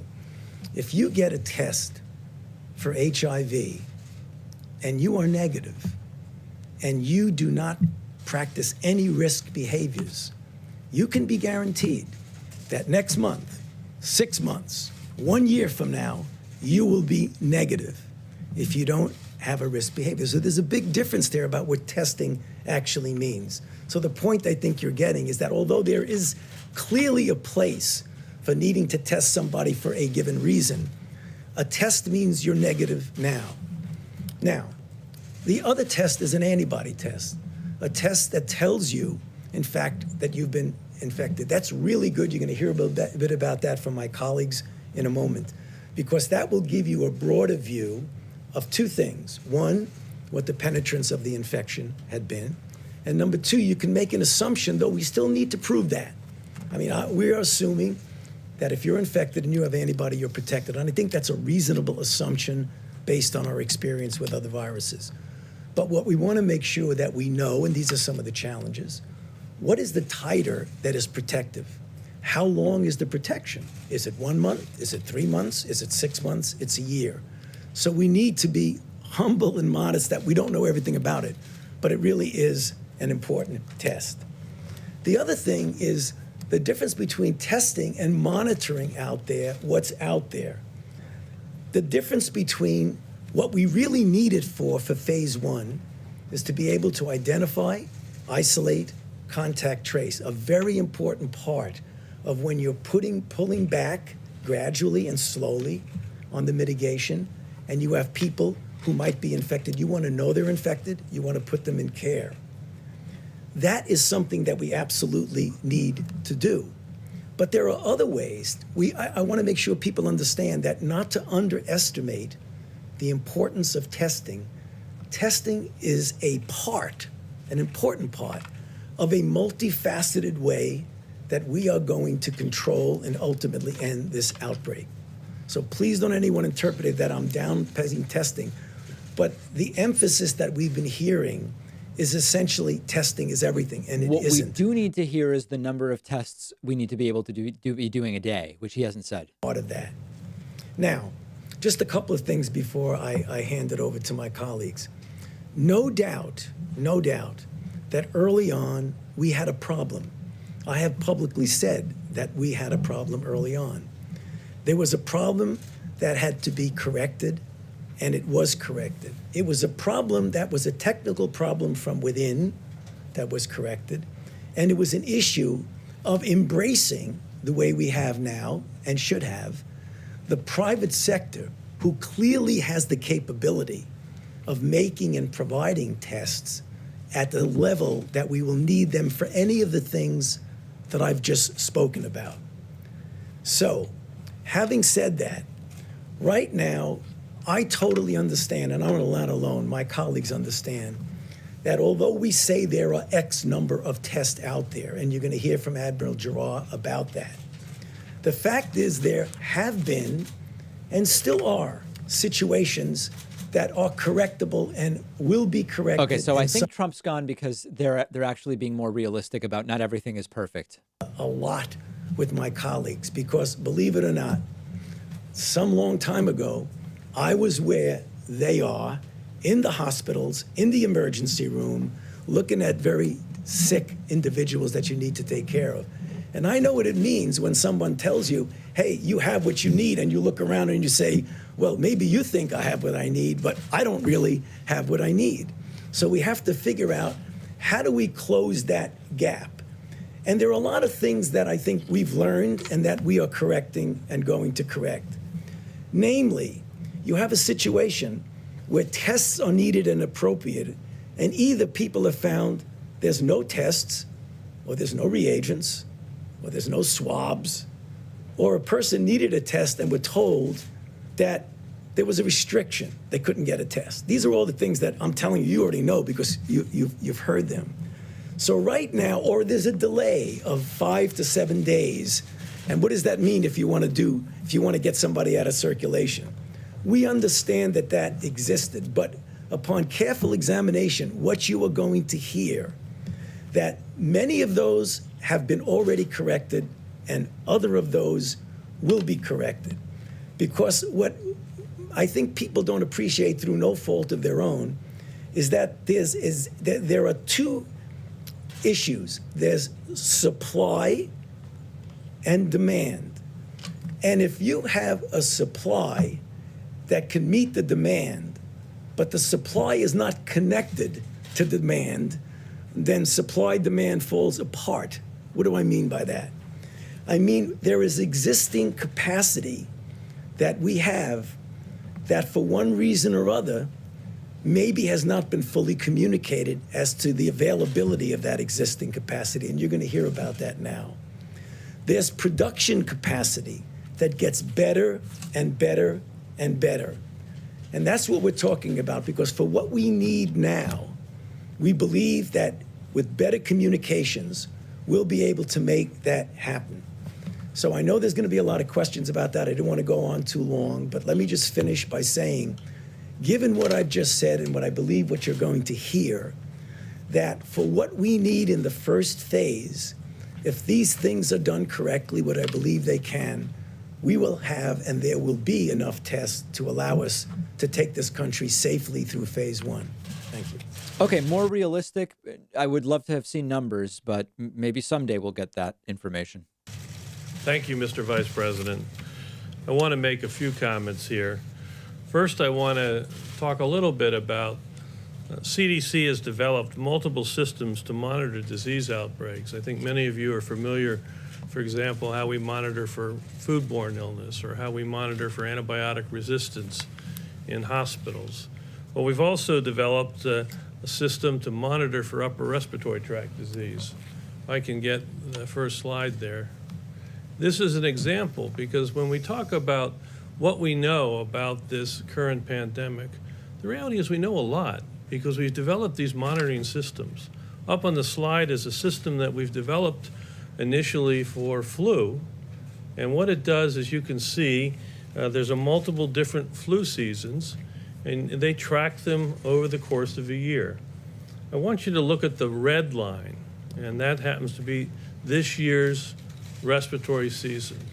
And you see there's a peak there up over the 50-52 week. And that peak was when we actually had a peak of influenza B. This year was a little different because after that, viral syndrome came down, and you can see it, that actually we had another peak.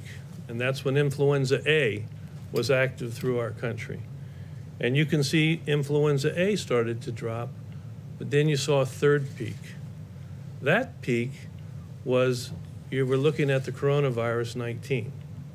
So we have systems all the way down to the county level that we can see where there's respiratory tract illness.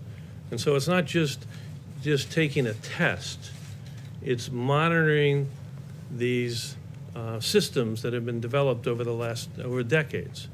And we have multiple ones. We have another one that is monitored in emergency rooms, looking at syndrome diagnosis. And they show the same thing. So we're well equipped to monitor to see when respiratory tract viral disease will come, and becomes a very good surrogate for when you can begin to understand that we need to start looking more etiologically about what's going on. You can see now in week 15, we're really coming down to the baseline background in terms of our flu surveillance system from the overall coronavirus situation right now. The second thing I wanted to say is that CDC continues to enhance the state's public health capacity to accelerate their ability, as Tony talked about. It's critical as we open America again, to diagnose individuals that present with influenza-like illness or coronavirus-like illness, to diagnose them, to be able to isolate them, and to be able to contact trace around them, and then diagnose the contacts and those that are coronavirus positive to go back and do their contacts. This is the traditional public health approach, which was started in this outbreak in January and February and was quite successful when, as I mentioned before, through February 27th, this country only had 14 cases. We did that isolation and that contact tracing, and it was very successful. But then when the virus more exploded, got beyond the public health capacity. But right now, CDC is enhancing that public health capacity.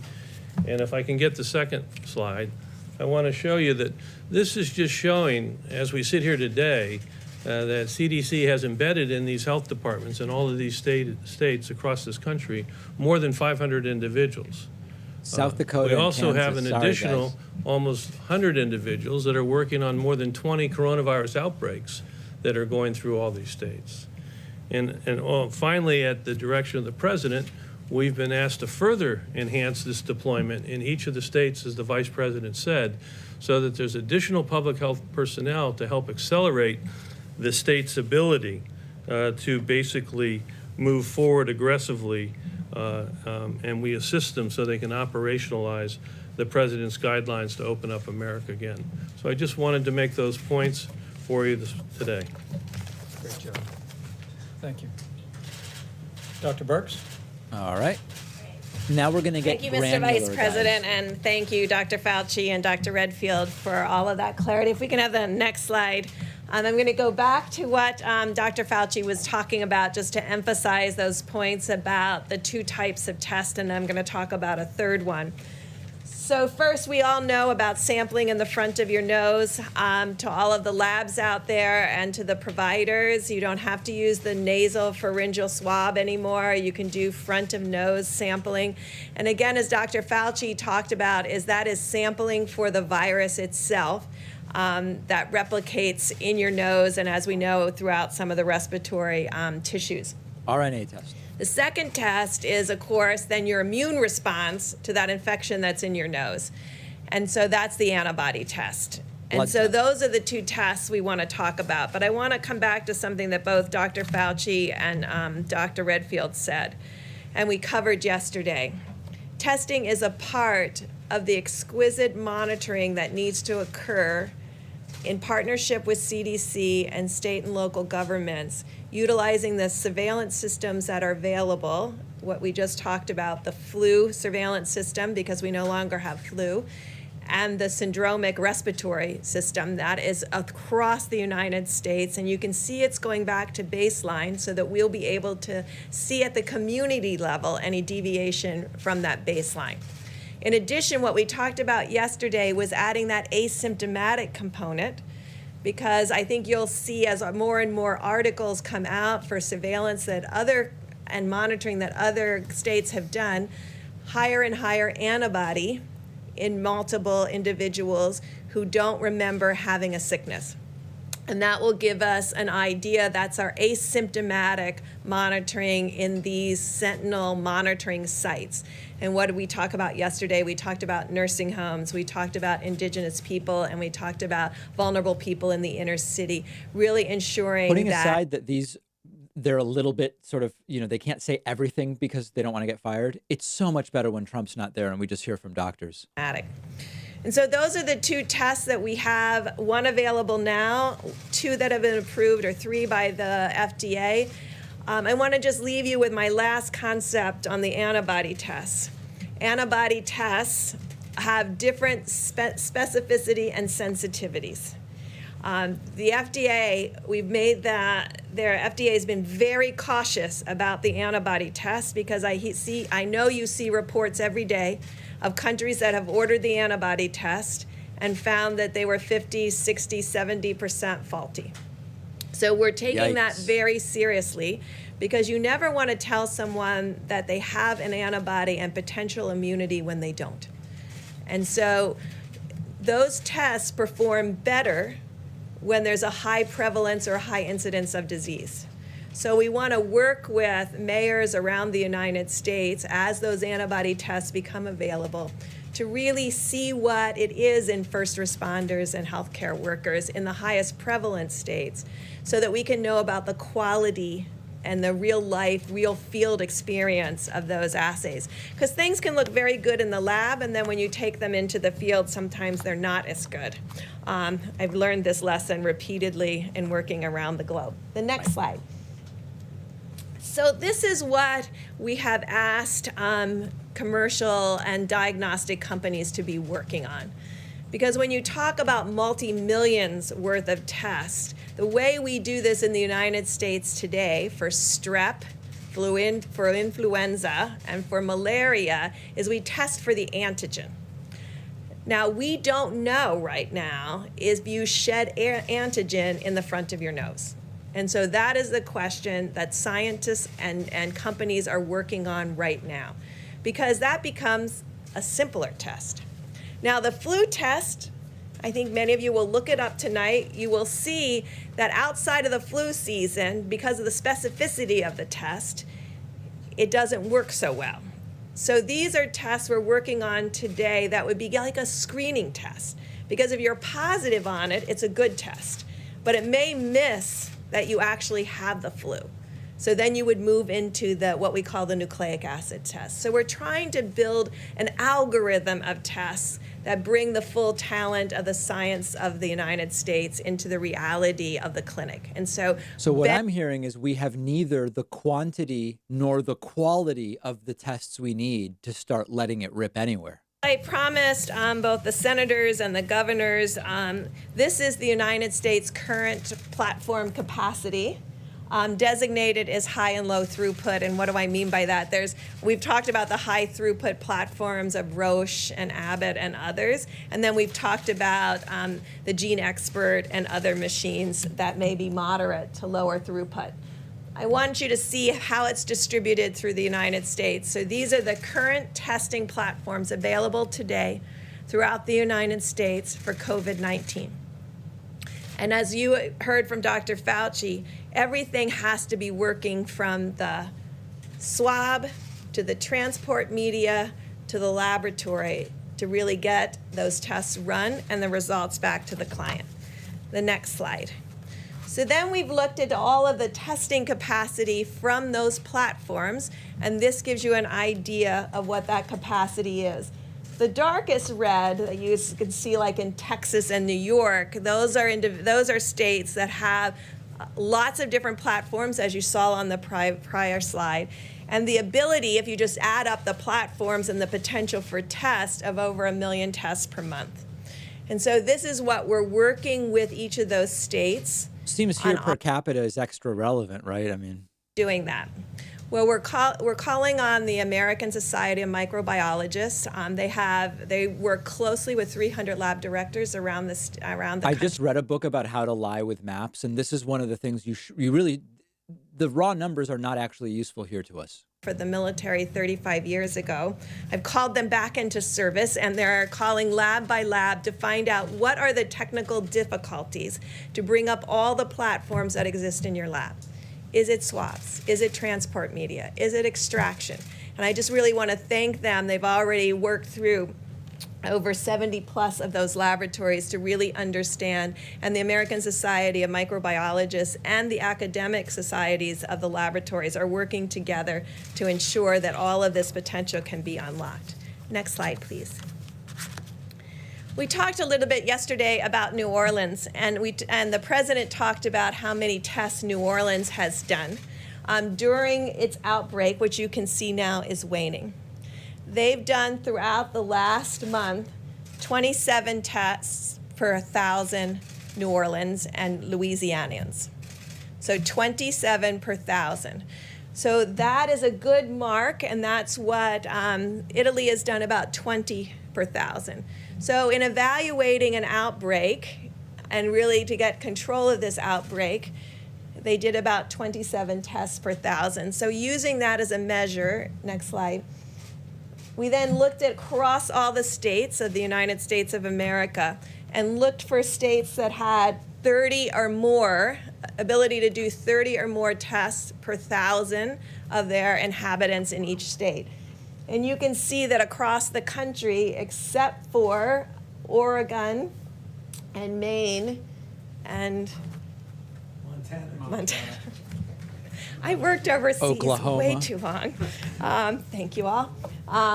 So those are the 3 states that we're working on building capacity in. So this is just to give you a perspective of how seriously we're taking the testing issue. I hate to tell you, 30 per 1,000 per month is really not that good. We know exactly where they are by geography, by address, by zip code, what their capacity is, what their cumulative capacity is, what their roadblocks are on not ability to run all their full capacity. That's 1 per 1,000 per day. And we're addressing those because each one of those is different, and you have to address each of them one by one with the governors, with the state and local labs, and with all of the hospitals. I have not come across one laboratory or one laboratory director or one society that doesn't want to contribute to solving this issue of testing and ensuring that this testing is available for everyone. There is a strong, just as all the Americans have social distanced in behind everyone, we don't often talk about the laboratories, we'll talk about the nurses and doctors on the front line. Behind all of them are the laboratory technicians and laboratory directors who are coming in every day and putting things together to ensure that every single person that needs to be diagnosed is diagnosed. And hopefully you can see from these these slides, that really there is capacity out there. It is our job working with the states and having the state in the leadership role and the laboratory directors in the leadership role to provide support to ensure that all the potential for testing in the United States is brought to bear. I just want to end with, these are nucleic acid tests. There will never be the ability on a nucleic acid test to do 300 million tests a day, or to test everybody before they go to work or to school. You need 22 million. But there might be with the antigen test. And so that's why there's a role for nucleic acid tests, there's a role for antibody tests, and there's a role for the future development of these other key tests Could Penn to step bring away? the full ability to the United States. And so when we finish this, we'll be talking to all Americans, because there's other tests that other Americans should have. And I think this has really brought to light the importance of diagnosis. And we'll talk to you further about hepatitis C and TB and other things that we can do to ensure every American is healthy, because I think this has really raised the awareness among all Americans about how you do tests for different kinds and different parts of your disease state, and what is long-lasting immunity and what may be long-lasting immunity, and what is a nucleic acid test and what an antigen test is. And with that, Admiral Gerard. Great. I just let me- ordered an at-home vitamin D and vitamin B12 test for myself. I'll be taking it next week, hoping to score high marks. Approach and the efforts we put underway. Governors across the country have been working very closely with us to roll out the level of testing that we have today. And all the information we presented to you is going to be reviewed in the days ahead with all of our governors. Our objective is to connect every one of America's governors and state health officials and to all of the labs that are currently able to do coronavirus. But as Dr. Birx, Dr. Fauci both described, we believe today that we have the capacity in the United States to do a sufficient amount of testing for states to move into phase 1 at the time and manner that they deem to be appropriate. With that, I'll allow Admiral Gerard to complete our briefing on testing, and we expect the president to return. Yeah, where is Trump? Something weird does seem to be going on with Trump. President, and thank you to all my really great colleagues. If Gerard goes long, it might be because they're signaling him to just keep talking because Trump's MIA. By where we are today, and just to visit where we've come in such a short period of time. As everyone on the stage has said before, our testing right now is well over 3.78 million tests that have been completed. And if you are impressed by bar graphs, that's over 1.2 million tests reported just in the last week. They should just do a line Ambassador chart with per Birx day. talked to me a little earlier, and she said, Cumulative is not we that only good. do about 2 million molecular tests a year for HIV, something that's been developed for 35 years. We're now doing twice that number of tests in a month for a disease that has never been known before, that there's never been a test developed before, and that's sort of where we are and where we've ramped up. I also want to give you a little idea. The lighter blue or lighter gray is our ID Now test. So we It's talk like, about of course, if you show cumulative over time, it'll go up. The point is tests per day. minutes. And they have a very specific role, but they're not for everybody. If you've got to screen a few thousand people, 4 tests an hour doesn't get you there on a machine. You have to use some of the larger, higher throughput items. But they have a very important role. And again, coming into the market at 50,000 per day is really an important adjunct to us. She talked about the Gene Expert from Cepheid. Very important. We don't talk about that very much, but it is one of the backbone mobile point of care, not as easy to do per se as the Abbott, but it is a point of care test that really carries tuberculosis screening all through Africa. There are these machines, you saw that on her slide. Every one of the 50 states has this in over 600 sites, and they've done over 700,000 tests just on that relatively low throughput but very important platform. Next slide, please. I wanted to give you an idea sort of how the tests are distributed and how they're changing over time. On the left are the state public health laboratories. And although their numbers are relatively small, about 350,000, the state public health laboratories are absolutely critical. They're an absolutely critical core component of our testing. Not only were they there early and first, but they also do things like support outbreak investigations in nursing homes or investigations in certain plants that have a close proximity with everyone because of their work environments. They also do testing on many people who do not have the opportunity to be tested elsewhere, and they are performing outstandingly well. ACLA, I know we hate acronyms, but the American Clinical Laboratory Association. This is America's commercial industrial backbone that we're standing behind the president and the vice president.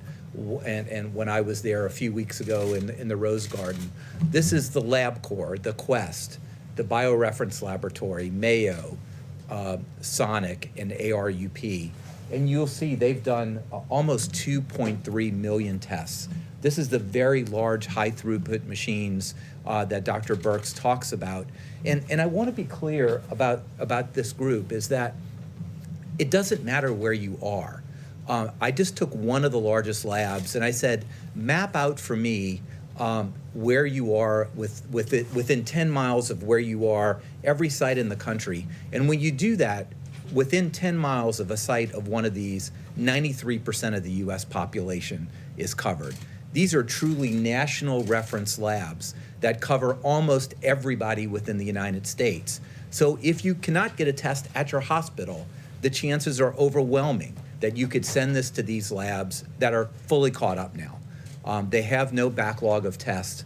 They've ramped up their production, so their turnaround time is about 48 hours because you may need to transport it from the middle of America out to a lab and result that. But that's really very, very, very good.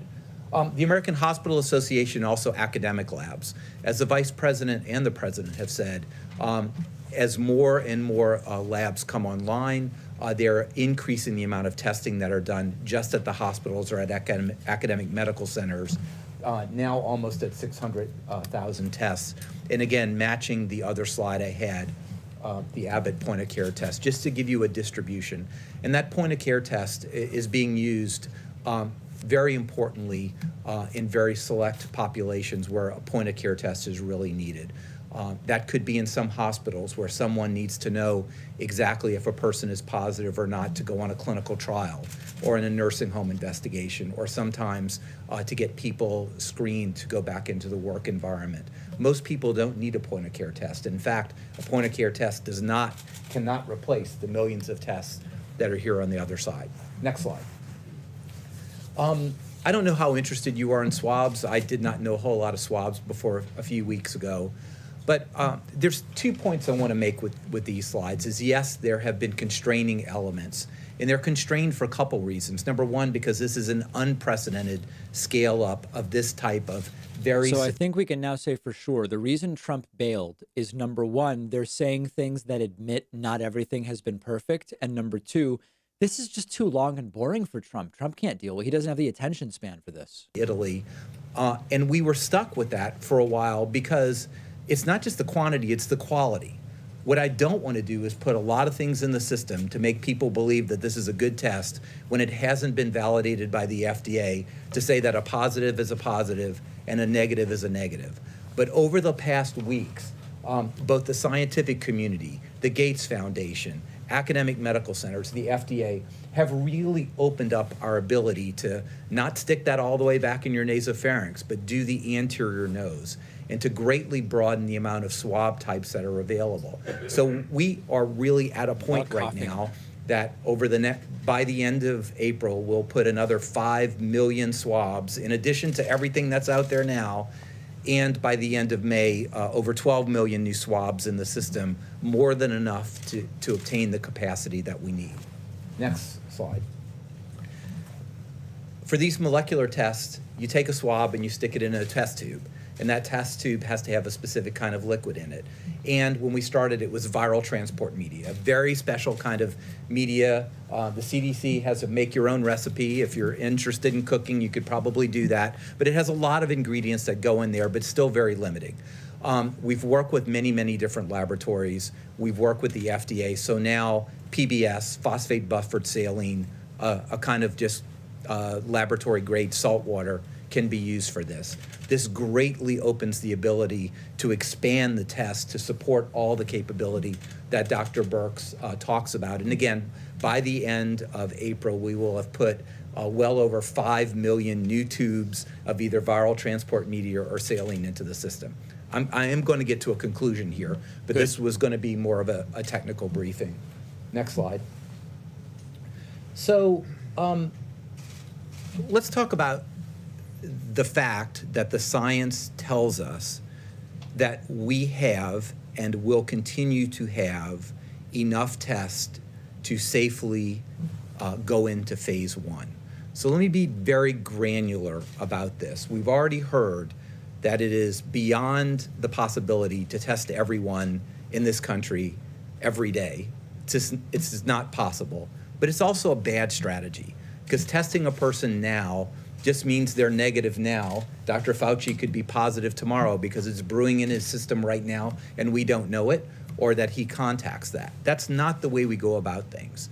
The way we go about things, as Dr. Redfield said, just think of the weather radar. Okay, if the weather radar is clear, you're not going to have a thunderstorm or tornado. When something pops up, that's when you've got to go to where the action is or know that your warning system is up. So sort of think of that in the background, and I'll go specifically about that. So that's monitoring. Let me talk about how much testing we need just for overall testing. Yes. I'm just going to give you a number. I'm not saying that this is the number that's there, but let's just take a number that we are going to enter phase 1 when there are 200,000 new cases per month in the United States. Don't get hung up on that. It's going to be much less than that, but let's just say 200,000 cases. So how many tests do we need? Well, this is already illogical because the states are deciding at the state level, not based on national case numbers. This is crazy, guys. Now, what's a safe number over that? You know, if everybody I test has the disease, I'm not testing enough, right? But if I test 100 people to have one person with the disease, that's probably over-testing. So we kind of assume that a safe number that really gives us a good idea is if about 1 out of 10 people are positive, then we know we're oversampling the population enough that we're getting all the positives. So if there's 200,000 cases, I need about 2 million tests, okay? Now to go to Dr. Redfield's point, each one of those that are positive have contacts that need to be traced.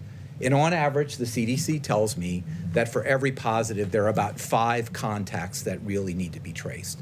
So let's assume that those 200,000 people have 5 contacts. So now we have an extra million tests.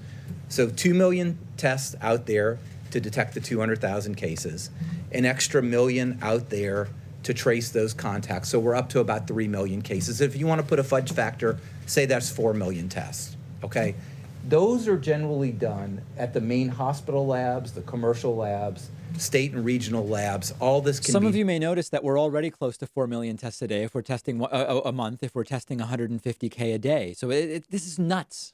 The second group of testing fits exactly perfectly with the influenza-like surveillance system that Dr. Redfield talked about.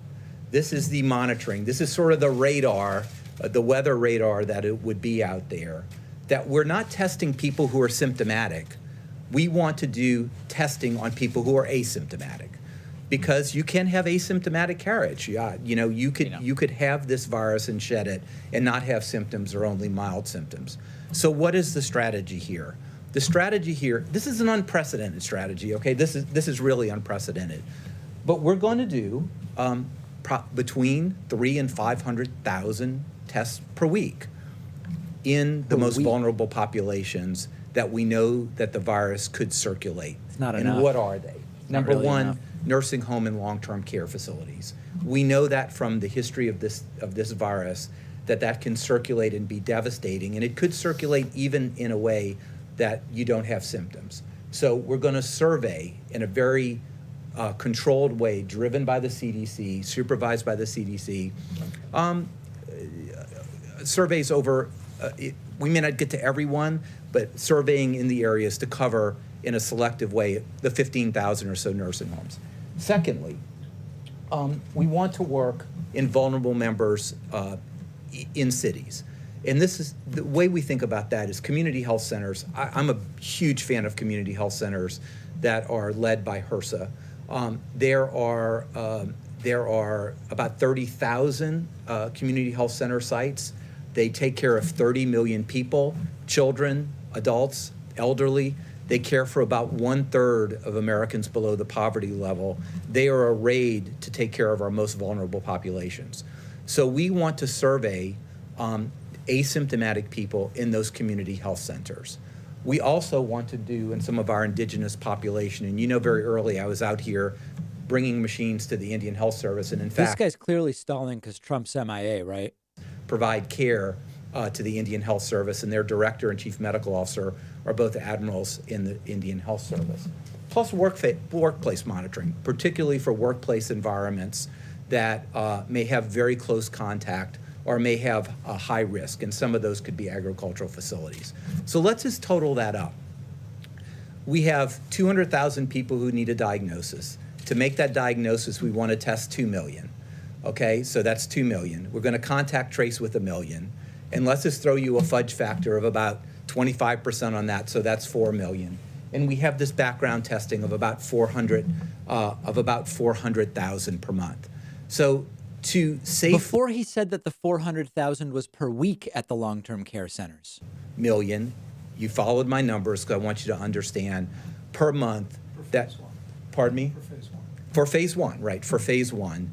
And I want to tell you that's really how it adds up, and that's where we are. Right now, we're doing about 1 million to 1.2 million per week. We are going to continue to push that farther and further as He's switching between testing periods. He's imagining that all this starts when we only have 200,000 new cases per month, which is very far away, very far away. I'll ask the team to step back up for questions, and Trump's missing. we do anticipate, as his schedule permitted, that the president will be returning momentarily. Please.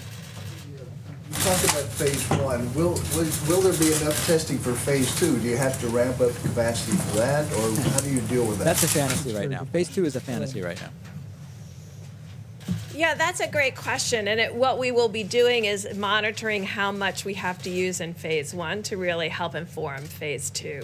Because the really unknown in this, to be completely transparent, is asymptomatic and asymptomatic spread.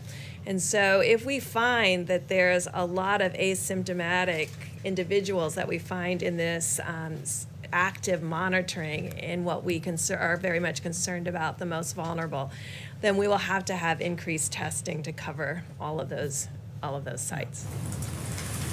And as we've made clear to the governors and other health officials, we're going to continue to scale the testing.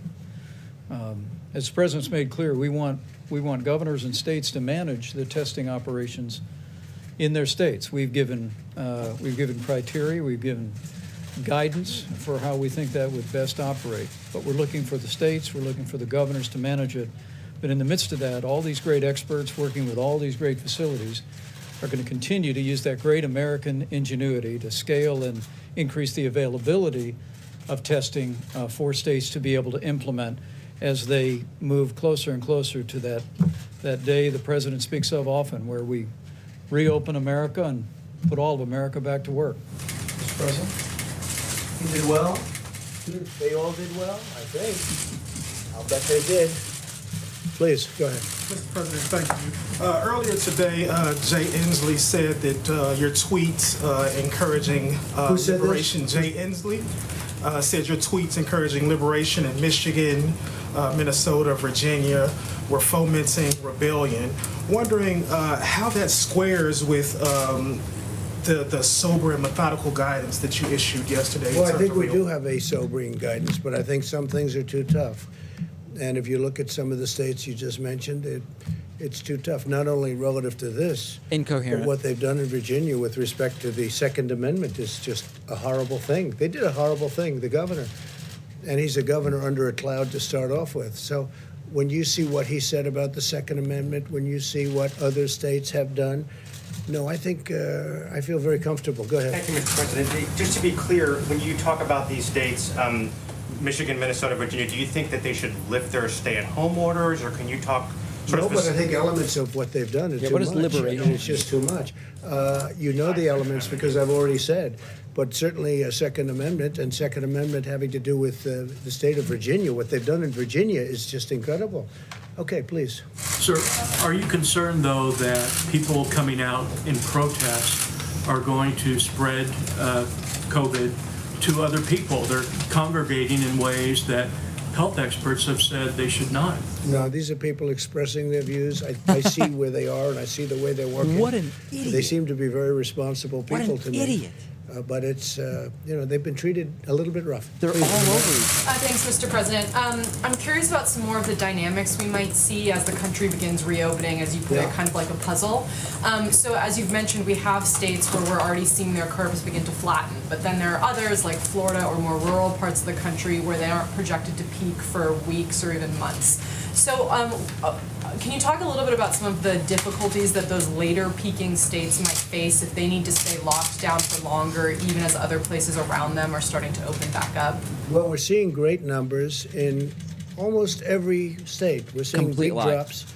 We're really seeing There's in no terms drops. of beds, the numbers we have to look at are the beds being occupied, Very people few going, states which have is peaked. essentially people going in. That means that you have fewer people that are sick, fewer people that feel they have to go to a hospital, and those numbers are dropping really precipitously. So I think that we're just seeing a lot of good signs. Now, a place like New York, New Jersey, and certain parts of Louisiana. Louisiana has been incredible lately when you look at that drop. That drop has really been great. Michigan's had a hard time, but it's starting to do well. So I just think Illinois is another one. You look at some of the numbers, but everyone is dropping, and they're dropping rather quickly. We don't have any hotspot that's developed where all of a sudden you say, well, other than we did have a These are meatpacking plant literal lies. or two where incredibly we had Arkansas and these states are growing by 60 to 200% a day. These are dangerous lies. who owned that company. It was a weird situation, but generally speaking, it's been very good. The numbers have been really improving greatly. Please, in the back. Thank you, Mr. President. U.S. intelligence is saying this week that the coronavirus likely came from a level 4 lab in Wuhan. Untrue. There's also another report that the NIH, under the Obama administration in 2015, gave that lab $3.7 million in a grant. Why would the U.S. give a grant like that to China? The Obama administration gave them a grant of $3.7 million. I've been hearing about that. And we've instructed that if any grants are going to that area, we're looking at it literally about... All we know right now is that a couple years ago, there was concern expressed about a lab in Wuhan. There's not any actual evidence that this virus came from there. And it's very irresponsible based on what's known right now to spread that. Take a look, but I understand it was a number of years ago, right? So you are When did you hear? When did you hear was the grant was made? 2015. 2015. Who was president then? I wonder. Okay. Mr. President, we know negotiations are underway for the next round of funding for small businesses. Yeah. If tens of billions of dollars went in a matter of days the first time, will this next relief package be enough? Well, I think it will certainly, it's going to get us to a point that's going to be rather beautiful. We think that will be the point, and it could be they'd want more, but maybe at a certain point we're going to stop. It's been a tremendous success. It's been executed flawlessly. SBA's done a very good job, but the banks have done a great job, whether it was Bank of America or Wells Fargo. The community banks have been incredible. I think we had over 4,000 community banks. A lot of people didn't know you had that many banks. But 4,000 community banks, they gave the money out. It's so organized, and it's been such a great program. And so essentially we're waiting for $250 billion. The Democrats are refusing to do it. This is money that essentially is going to the workers. It's going to keep these companies whole, restaurants and a lot of great companies. And it's a small amount of money relative to what it represents, because it represents small businesses, it represents them staying in business.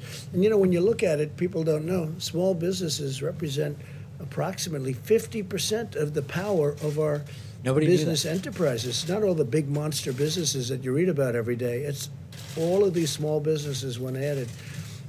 It's something that should be approved by the Democrats. The Republicans want it badly, and the people want it very badly. Just follow up on that. Nearly 10% of the loans that were given out were for $5 million, but some small business owners say they can't even get a loan for $100,000. Is that acceptable? Well, they would get that, but they have to approve it. Nobody knew it was going to be this. Ruth's Chris Steakhouse got 20 mil. It's been a tremendous success as a program. People they really want it. And some people won't be able to keep their business open unless they get that money. It's been a tremendous success. It's been executed flawlessly. It's been, with few exceptions, it's really been good. And I think the Democrats are going to do it. Look, Nancy Pelosi, she's away on vacation or something, and she should come back. She should come back and get this done. Yeah, I don't know why that's so deceptive. Just members of the House and Senate are in their home districts, vacation. And Leader McCarthy said they're now considering also adding more funding for hospitals included So they are thinking about hospitals, and hospitals are a good thing. Hospitals have been decimated by this. They've given up their business, which is good because they did the right thing in order to take care of the COVID-19. And no, hospitals, I'm with that all the way. If they want to add hospitals, we could also add it into phase 4. If we do a phase 4, phase 4 would be hopefully infrastructure. A lot of people are talking about the best thing we could do for this country would be the payroll tax cut that I've been suggesting. A lot of Democrats like it, believe it or not, the payroll tax cut. And Art Laffer, who's tremendous, in fact, he recently got the Presidential Medal of Freedom. Economist. Trump says it like he got it. Yeah, that's the best. 5 years old, but I think you might be a little bit older than that. He looks so great. But Art Laffer said the single best thing you can do is the payroll tax cut. And I would just about agree with that, and I'd like to see that. I'm not sure that we're going to get that, but I think that's something that could be done. It's simple. It's really good for both the company that employs these people and for the people that are employed. So we're going to see whether that happens or not. The payroll, I put it out there, the payroll tax cut would be a tremendous incentive for this country. Steve? China now says its coronavirus death toll in Wuhan is 50% higher, up to about 4,000. Does that sound like a credible number to you? Well, when I listen to the press every night saying we have the most, we don't have the most in the world deaths. The most in the world has to be China. It's a massive country. It's gone through a tremendous problem with this, a tremendous problem, and they must have the most. So today I saw they announced that essentially they're doubling up on the numbers, and that's only in Wuhan. They're not talking about outside of Wuhan. So it was up 50%, but Trump thinks that's doubling.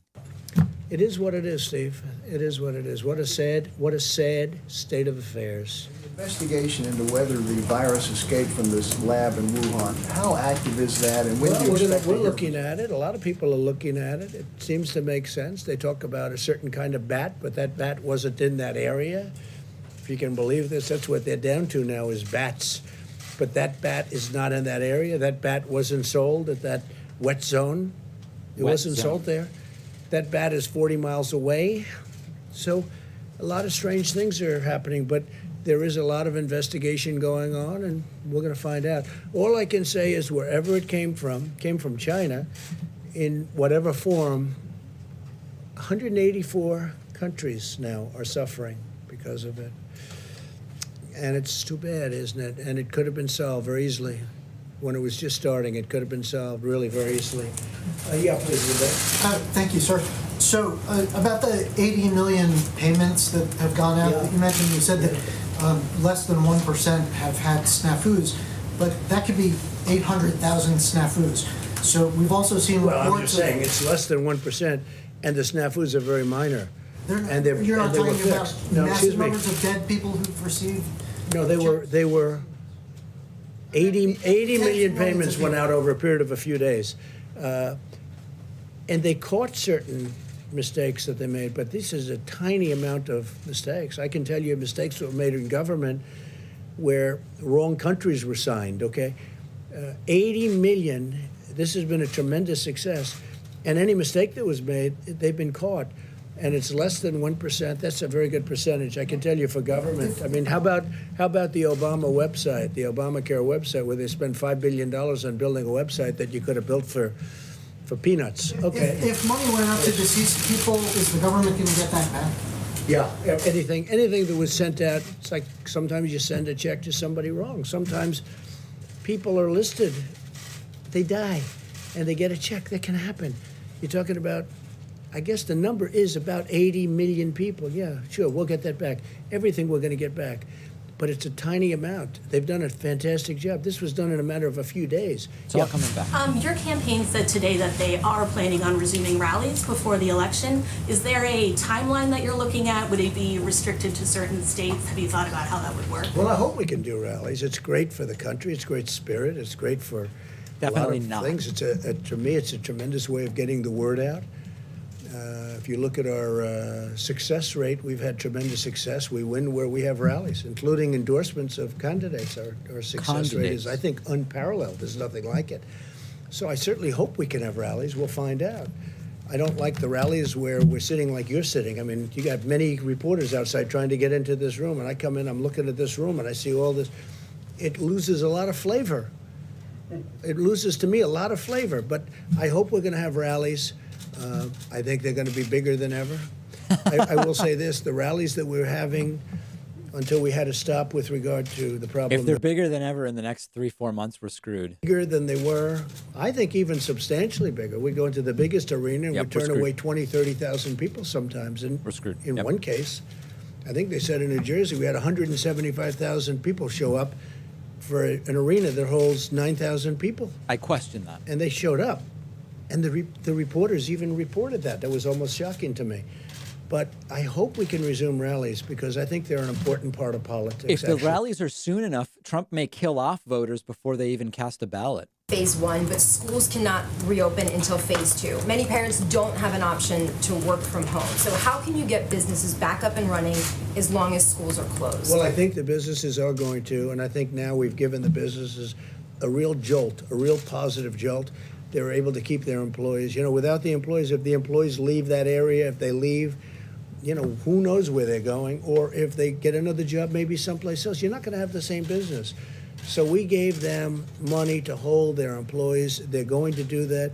We hope we can do $250 billion more. It's absolutely so inexpensive compared to what it represents, and we hope that's going to happen. But I think, I really think, look, you see it with the stock market. The market was up 700 or 800 points today, and if you would have told me that we would have a virus, the likes of which this world has not seen since 1917, which was the Spanish flu, where anywhere from 75 to 100 million people were killed, and that we'd have a stock market that's not far below its all-time high.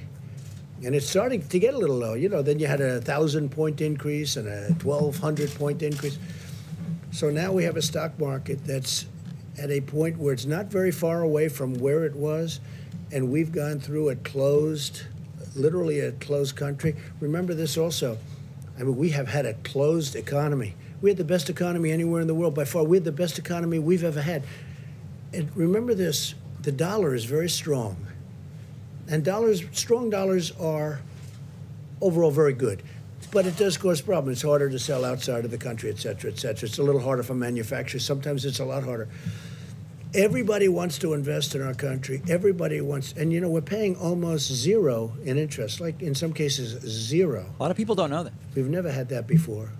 People want the safety of our country. But if you would have told me that a market was where it is today, and today we had almost, I guess, more than a 700-point increase, and we're at a point which is, you know, it's not what it was, but it's not that far off, I would have told you that's got to be an impossibility. The reason that is because there is a great pent-up demand. This country's going to come back, and it's going to come back strong. We have to get rid of the virus. We've got to open up our country. We're going to open it up in quadrants. We're going to open it up as states. Remember, the question was about schools. And they should work on their own borders and everything, because you don't want to have people pouring through a border of a state that isn't infected, and you have people coming perhaps outside. That's one of the reasons I was asking Tony 2 days ago about masks. Well, why in Wyoming or Montana would they have to wear masks? The numbers are very good. And the reason, if somebody comes from outside, you know, which is very severe, but maybe rare in it's, Wyoming. again, but and it's going not to be up to impossible. them. It's a recommendation, but we'll see. But if you would have told me how well we're doing after we went through the worst event of its kind since 1917, it's pretty amazing. Question, please. All right, guys, I apologize, but that's going to do it for me. I do have a prior commitment. I actually feel like this may be the most propagandist one we've ever seen. Almost everything being said is literal lies. So I'm out. Certainly plenty of places you can watch the rest, but otherwise we'll be back with you at the start of next week.